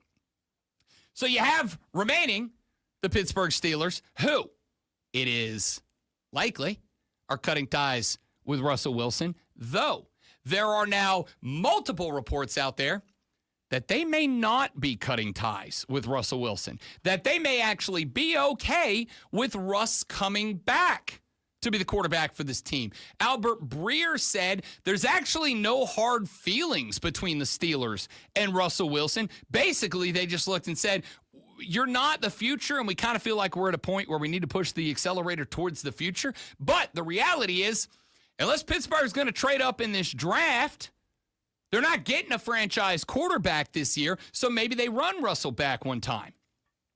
And then there's the New York Giants, which, if we're keeping it a buck, are the team that it makes the most sense for Aaron Rodgers to go play quarterback for. He doesn't have to leave New York. He can keep the same apartment or whatever it is he has going on there. And on top of that, there's some talent on that roster. There's some good young players on that roster, guys that Aaron Rodgers could theoretically help to grow, help to shape, help to develop, while the Giants are able to turn their attention towards finding QBF, quarterback of the future. And I'm going to tell you right now, with Aaron Rodgers going into his 41st year of age and his, 200th NFL career or NFL season, it feels like. I don't know that anybody but the Giants can or should sign Aaron Rodgers. If I gave you, this is a genuine question. You're the GM of the Pittsburgh Steelers.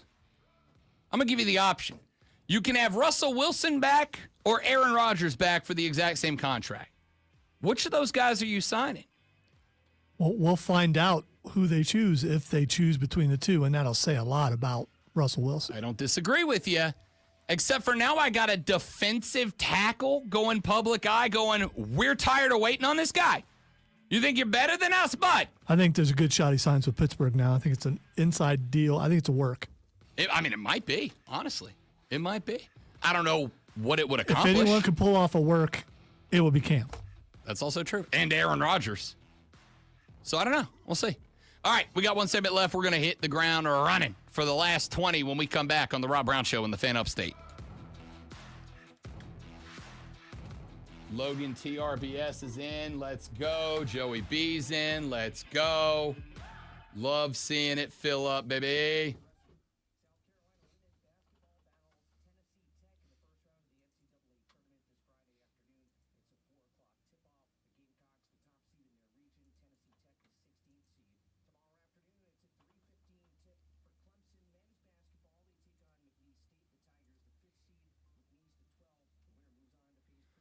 Oh, man. I will say so far, and we probably will touch on this tomorrow, I love that Monday Night Raw is in Europe. Dude, those crowds are white hot. No, because it came on at 3 o'clock. Oh. And next week it comes on at 4 o'clock. I'm good with that. So I can actually watch it live if I want. I have the last couple of weeks. It's been worth it.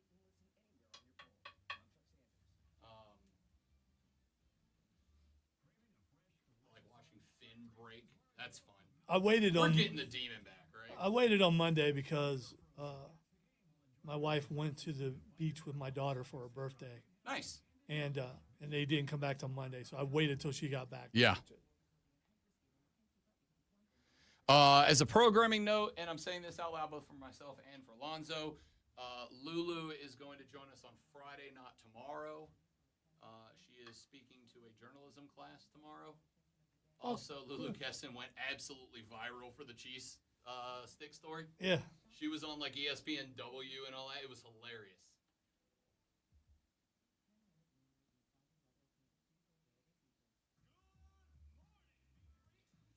Should we ask her what her cheese stick of choice is? I mean, I Is feel there a like we brand? absolutely have to have Is there a cheese certain stick brand, or do you want double cheese in your cheese stick? I mean, But she went stadium, Steve. I mean, this was a cheese stick available at the well, game. you got to go with what's there. Yeah. Sure. But if Lulu Kesson, noted cheese stick guru, has an option of where to get the best cheese stick, what's the play? So- cheese sticks are one of those things that it's hard to mess up, but if you mess it up, I don't trust you. If they're double-sized cheese sticks or double wide cheese sticks, are they still cheese sticks? Yeah, I would say so. Okay. I would say deep fried cheese, regardless of shape and size, qualifies as cheese stick. Anytime I hear stick now, I hear Odie found the stick song, because stick is in the bracket, and he plays it so much, it's hilarious because Cameron and Matthew hate it. And I secretly love it. I guess it's no secret now, but I love the song. I think it's great. Had a chance to get rid of stick. I did not do it, but stick is going against D&D. It goes down. I don't think so. I'm giving up my vote because Rob Young's going to be on this week. I don't know what he's going to vote.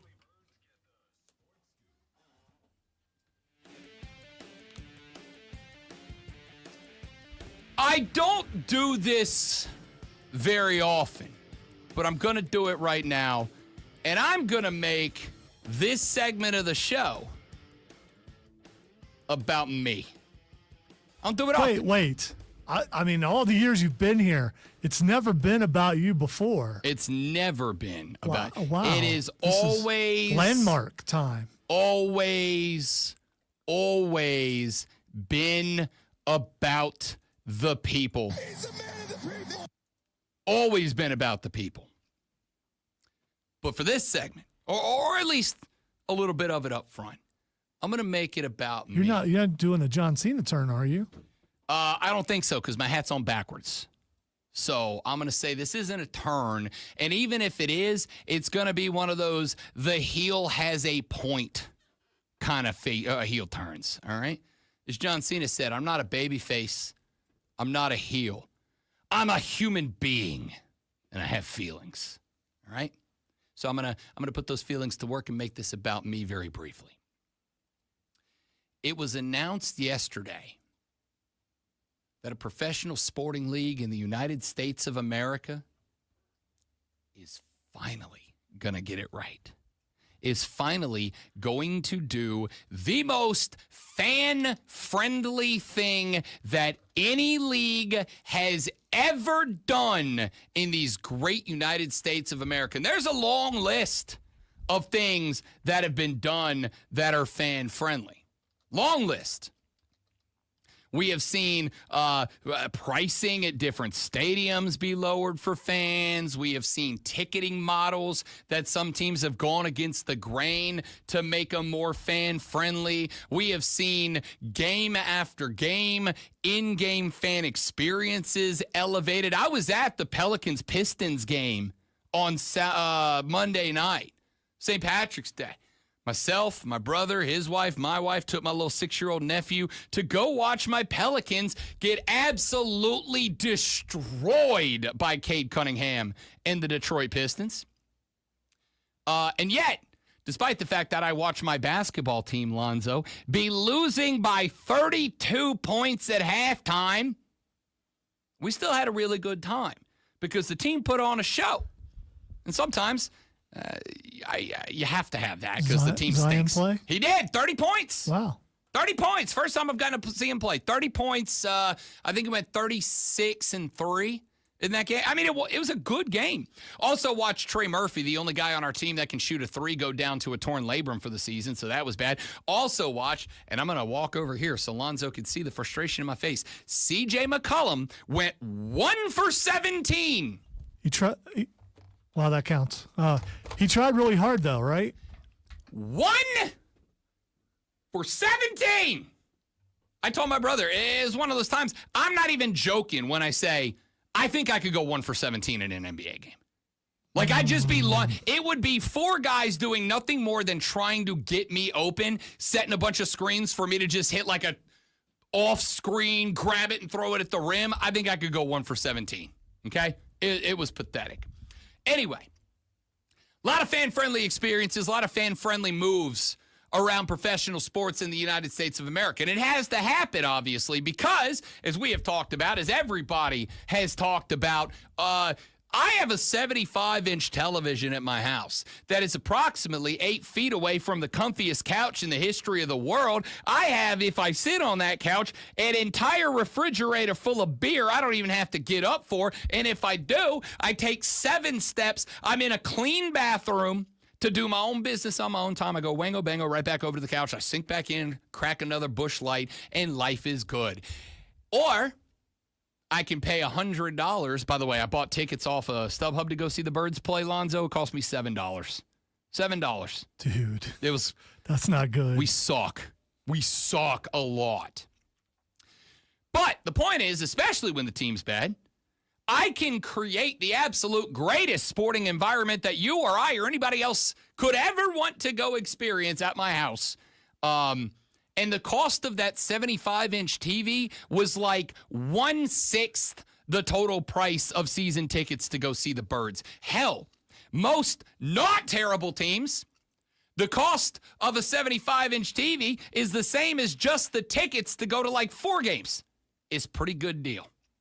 So, you've got to elevate the fan experience. You've got to make the fan experience better. What's the number one way to make fans enjoy your games? I'm going to give a hint to every NFL, NBA, MLB, NHL, every owner of every team ever. Do you know what the number one way to make me as a fan enjoy the game is? It's not bigger jumbotrons.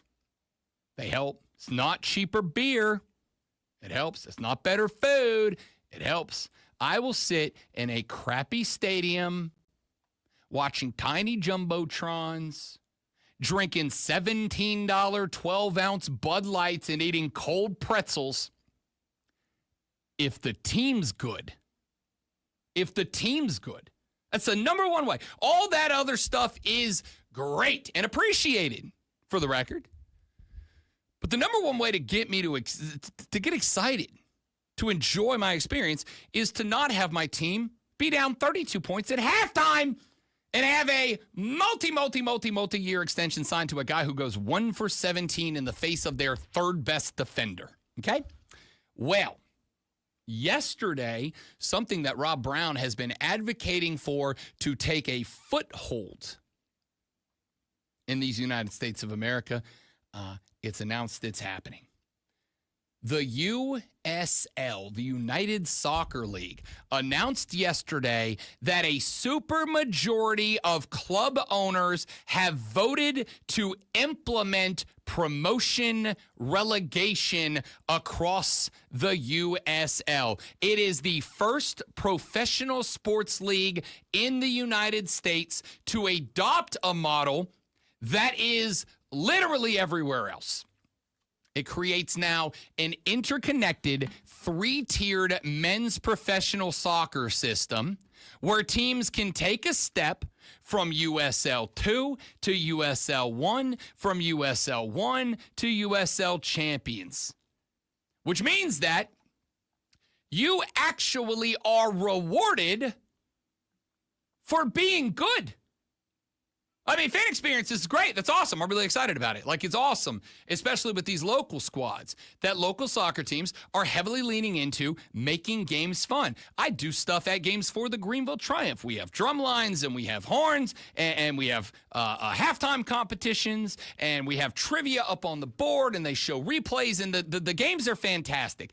Do you know when I have the most fun at a Greenville Triumph match? When I knock back 7 or 8 brewskis in the parking lot, and then I go inside and we go win a game 2-0, 3-1. That's when I have the most fun. Welp, this encourages that more than anything else. This encourages that. Because, you know, it's one thing if the Greenville Triumph have a bunch of great, entertaining elements in their game. Fun games and good music and a DJ and a very, very handsome young man playing the snare drum and the snare line. Like, that's all great. That's all good. That's all a lot of fun. That enhances the experience. And I applaud the Triumph for leaning in and asking the fans, what do you want? How can we do this better? Conducting surveys so that fans can say, I love more of this and less of that. And that's awesome. It's way more fun when you win. And so now what happens in the USL moving forward is this. The Greenville Triumph do what they've been doing for 5 years running. And they go win games. And they make it to the USL League One playoffs. And they make runs at championships, at bringing rings home to the GVL. Yeah!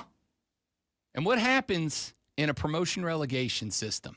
Well, now, if they do that, and they make it to USL League One final, what happens? They go up a league next year. Competition gets tougher. Going to be a little tougher to make a championship run up a league, sure. But do you know what else gets better? The amount of time that you're on TV, the amount of money that you make, the amount of sponsorships that are available, the amount of exposure you get, because now you're not relegated to the 9th page of soccer news on Fox Sports or ESPN or whatever. Now, all of a sudden, you're on page 1. Now, all of a sudden, Greenville Triumph SC is showing up on international soccer pages. And if that starts to happen, what happens? Better players from around the world look and they go, wait a minute, that's a pro team. They play in a wonderful part of South Carolina. Everybody seems to be in love with it. I would like to go play there. And now better players start showing up. And then you're getting more exposure. You're getting more money. Guys like Joe Irwin and Doug Irwin and Chris Lewis are taking that money and they're investing it back in the team. They're signing better players. They're putting together better elements. They're getting better facilities, like a brand new stadium they broke ground on last week out in Malden, South Carolina. You got all this stuff that starts coming. Things that you only gain access to. How? That's right, America, with money. And so all of a sudden, now the team starts getting a little bit better. And maybe they go up, maybe they go up, maybe they go up. And maybe 1 year, 4 or 5 years from now, they're playing for a USL champion spot. Maybe they get promoted to whatever this next division up, USL Premier or whatever it's going to be called. Maybe one day they're there. And now all of a sudden, at a spot where USL, I genuinely believe, is about to go on a trajectory to the moon, now you're getting national television deals. Now, all of a sudden, it's not just that really good college players turning pro are going, I'd be interested in playing for Greenville Triumph SC. Now, all of a sudden, the USL's making more money. And now, all of a sudden, pro players from the rest of the world go, that looks like fun. That guy they have playing the snare drum and the cowboy hat, I love to play in front of that guy. And now, all of a sudden, we're getting even better players, which means you're getting more money, more endorsements. It's great. But here's the other side of that coin. The other side of that coin is there's a lot of football owners out there, a lot of owners of every team out there. Am I right? Tampa Bay Rays, Miami Marlins, Cleveland Browns, that don't care and don't try. They have owners that are good for one thing, and that is getting the most profit available out of their club. They don't try to be better. Well, guess what happens if you don't try and your team stinks and you're at the bottom of the table? You go down the league. Do you know what happens when you go down a league? Less TV, less partnerships, less sponsorships, less money. All of a sudden, your investment-making opportunity ain't making a return on investment like you like. So if for no other reason than the owners want more money and have to go up to get it, now they have to try. It's not just good enough to say, oh, I'm going to save this or make that. Now you got to try to be good so you can get that money you're looking for. This is the best system, and I'm going to call the shot now. We'll circle back around in 3 or 4 years. Within half of a decade, the USL will threaten Major League Soccer as the #1 footy league in the United States, and the Greenville Triumph will be a part of it because the owners had the brass you-know-whats to say yes. Let's go. And now, the Rob Brown Show presents Twitter. You moved the mic away. So, I mean, so I didn't know you were going to still, I will say. No, the let's go was just added emphasis. Okay. There's a lot of X going on. A little more today. pop. A lot of X going on today. The first thing that's Xing is Shedeur Sanders. I don't know why Shedeur is Xing today. What I do know is I thought Shady McCoy had a great take the other day on Fox. He said, all these critics of Shedeur Sanders, all the people say, oh, he's too arrogant. He wore his hat backwards. His chains are too big. He's too much like his daddy. He said, and this is, I thought, a very poignant take, Lonzo. I don't know if you agree. He said, you know what the one thing none of them talk about is? His tape. None of them talk about his tape. They're talking about his personality and his attitude and his confidence or cockiness or swagger or arrogance or whatever you want to call it. The one thing they don't do is talk about his tape because the kid can play. And I was like, that's kind of a good point. Absolutely, that's a good point. And but the other story, it's a lot easier to talk about. Oh, he's got an attitude like no one else in the NFL has an attitude. Right. All right, the next thing it's texting is the JFK files. Have you read them yet? Oh, did they get released? Yes. Like entirely? Not entirely. There's some that were, from what I can tell, some politicians stopped part of it. I don't know why, but it looks like 1,000 pages possibly. So I've said before, and I'll say again. Are you going to read it all, though? I will absolutely read it. That's why I'm asking, because you seem like someone who would read it. Do I think for a second that there was some grand conspiracy that the government orchestrated the assassination of John F. Kennedy? I do not. However, much like with Bigfoot or ancient aliens or whatever, I don't believe it. I will absolutely go read every bit of evidence proposed and have a thought on it because I like learning things, and that's a good way to do it and keep yourself entertained. I do not for a second believe that there was some grand conspiracy to assassinate John F. Kennedy. However, I did not say it definitely didn't happen or there's no chance it would happen. I will absolutely go read every word of those documents. I don't care how long they are. James says, unfortunately, spoiler alert, he didn't make it. Thanks, James. Thanks. Hey, you got two seasons. Now no one's going to read it. You got two seasons. I'm interested. I don't know if I'm interested enough to read that many pages about that sort of thing because I don't know how much of it would be true. All right, the next thing it's Xing is Bruce Willis. Oh, I do not know. I wish I had better. It's his birthday. He didn't die. No, it's his birthday. Okay, Bruce is in his 80s now, yeah? 84. No. He's not even close to that. 72. 70. Really? He's 70. I know he's got a bunch of health issues and stuff. Maybe that's what I'm thinking of. Not so much that he's old, so much as he can't talk anymore, right? Like he's got something similar to what Val Kilmer was dealing with. Like he just can't talk anymore. Well, Val Kilmer had cancer, tongue cancer. Yeah. Bruce Willis has a brain condition. Okay. I forget what it's called, but yeah. All right, and finally, the last thing it's Xing, and this is probably self-serving a little bit. Fallout 76 is Xing. Ooh. Is that the Boston one? No, that's Fallout 4. Okay. Fallout 76 is the online one that you played with me just a little bit briefly. I did. And we couldn't talk to each other. New thing now, you can be a ghoul. So if you want to be a ghoul, you can be a ghoul. I wanted for a very long time like a vampire game, but I get to be the vampire. You know? Like I'm sure it exists somewhere, but I want like a big mega studio game, a vampire game, but I get to be the vampire. There are a lot. Well, Baldur's Gate. I haven't started it yet. Yeah, BG3, you can be a vampire. You know what? For sure. That's what I'm doing tomorrow. I got a Greenville Swamp Rabbit game tonight.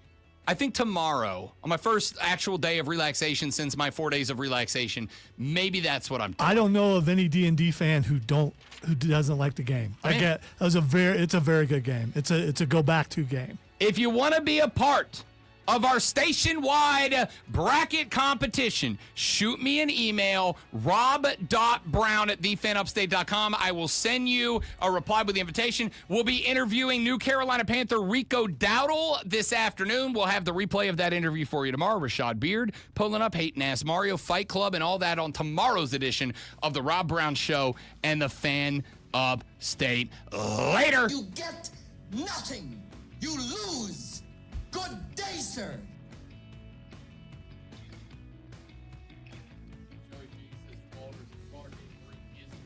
Yeah, you will love it. Dark Urge is the play. Can you play Baldur's Gate multiplayer? Yeah. Can you build a party? Yeah, you can. Okay, so that's what we're all doing. And I believe now it's cross-platform. So that's what we're all doing. We're starting a D&D campaign together, right? That's what we're doing now? I vote that's what we do now. Is the combat turn-based like D&D? Or is it like open combat? Or a mix? It's I haven't done anything with it yet. It's open combat. Okay. kind of. I mean, I'm fine with that if it's done well, you know? Game of the year, I believe, Yeah. and stuff like that. And the actors are still doing D&D campaigns that a lot of people are watching. Yeah. You can play as each individual character, which I started to, and it's not as fun. It's better to build your own character. Yeah. And then there are also a ton of mods that you can, with extra character classes and Okay. stuff like that. So Toby says, don't play Dirge first, play through with a regular character. yeah, you should. So- I beat it probably, I don't know, maybe 10 times. Does it have a different story ending every time? They've added a bunch of new story endings, Okay. which I haven't beat it lately to see some of the how the endings go, ending cinematics. I need something to break me of my Marvel rival streak right now because I'm just obsessed with, like, unhealthy obsessed with that game. Just character creation alone, you're going to get in there and go, okay, what class do I want to play? What do I want Well, to do? so anytime I play a fantasy game like that, like Skyrim, whatever, my first character is always Andre. It's always a barbarian. It's always a pro wrestler turned D&D character. So I'll probably do the same here. I always end up with 3 characters. I always end up with Andre Ravage, a pro wrestler, barbarian. I end up with a rogue archer, and I end up with a wizard every time. Well, you can also, there are hirelings if you don't want to use the people that you recruit. Yeah. And you can pick, if you want a bard, you want all that stuff. But you kind of, you get So you some build of your that. party as you go with characters you There pick are up? characters you pick up. Okay. Yes. I mean, And I'm those all in. Those characters you could kill. Yeah. They're like, one of them's a vampire. My first playthrough, I killed him. I didn't Murdered a realize. party member? I didn't realize that he was a party member, so I missed out the entire thing. So, which is an entire storyline I missed out because the option was to stake him. He Yeah. tried to bite me in camp. Boom, you dead. Yeah, I'm good with that. Joby says Barbarian with a Tavern Brawler feat is insanely broken in the game. Good, because every D&D character I play has that. Every one of them. Joey B, I'm going to text you later because I'm going to go ahead and tell you we have a wine date tomorrow until like 8:30, and then I'm going to go home and play. So if anybody wants to play Baldur's Gate with me tomorrow night, Lonzo can't. He'll be asleep. But if anybody else wants to play Baldur's Gate tomorrow at like 8:30, it's on. Yeah, because obviously I'm old. I mean, because if you're playing like at 11 p.m., you should be asleep. But I should, but I'm not. All right, dudes and dudettes, we got to get set up. We're interviewing Rico Dowdle at noon. We will have that interview for you tomorrow. No Lulu Keston tomorrow. She'll be Friday, but we do have Rashad Beer. We do have 8 and Ask Mario. We do have Fight Clubs a full day tomorrow. Make sure you come back. Tell your friends about us. We're trying to get rich and famous. Have a great rest of your day. Thanks for being here. Goodbye.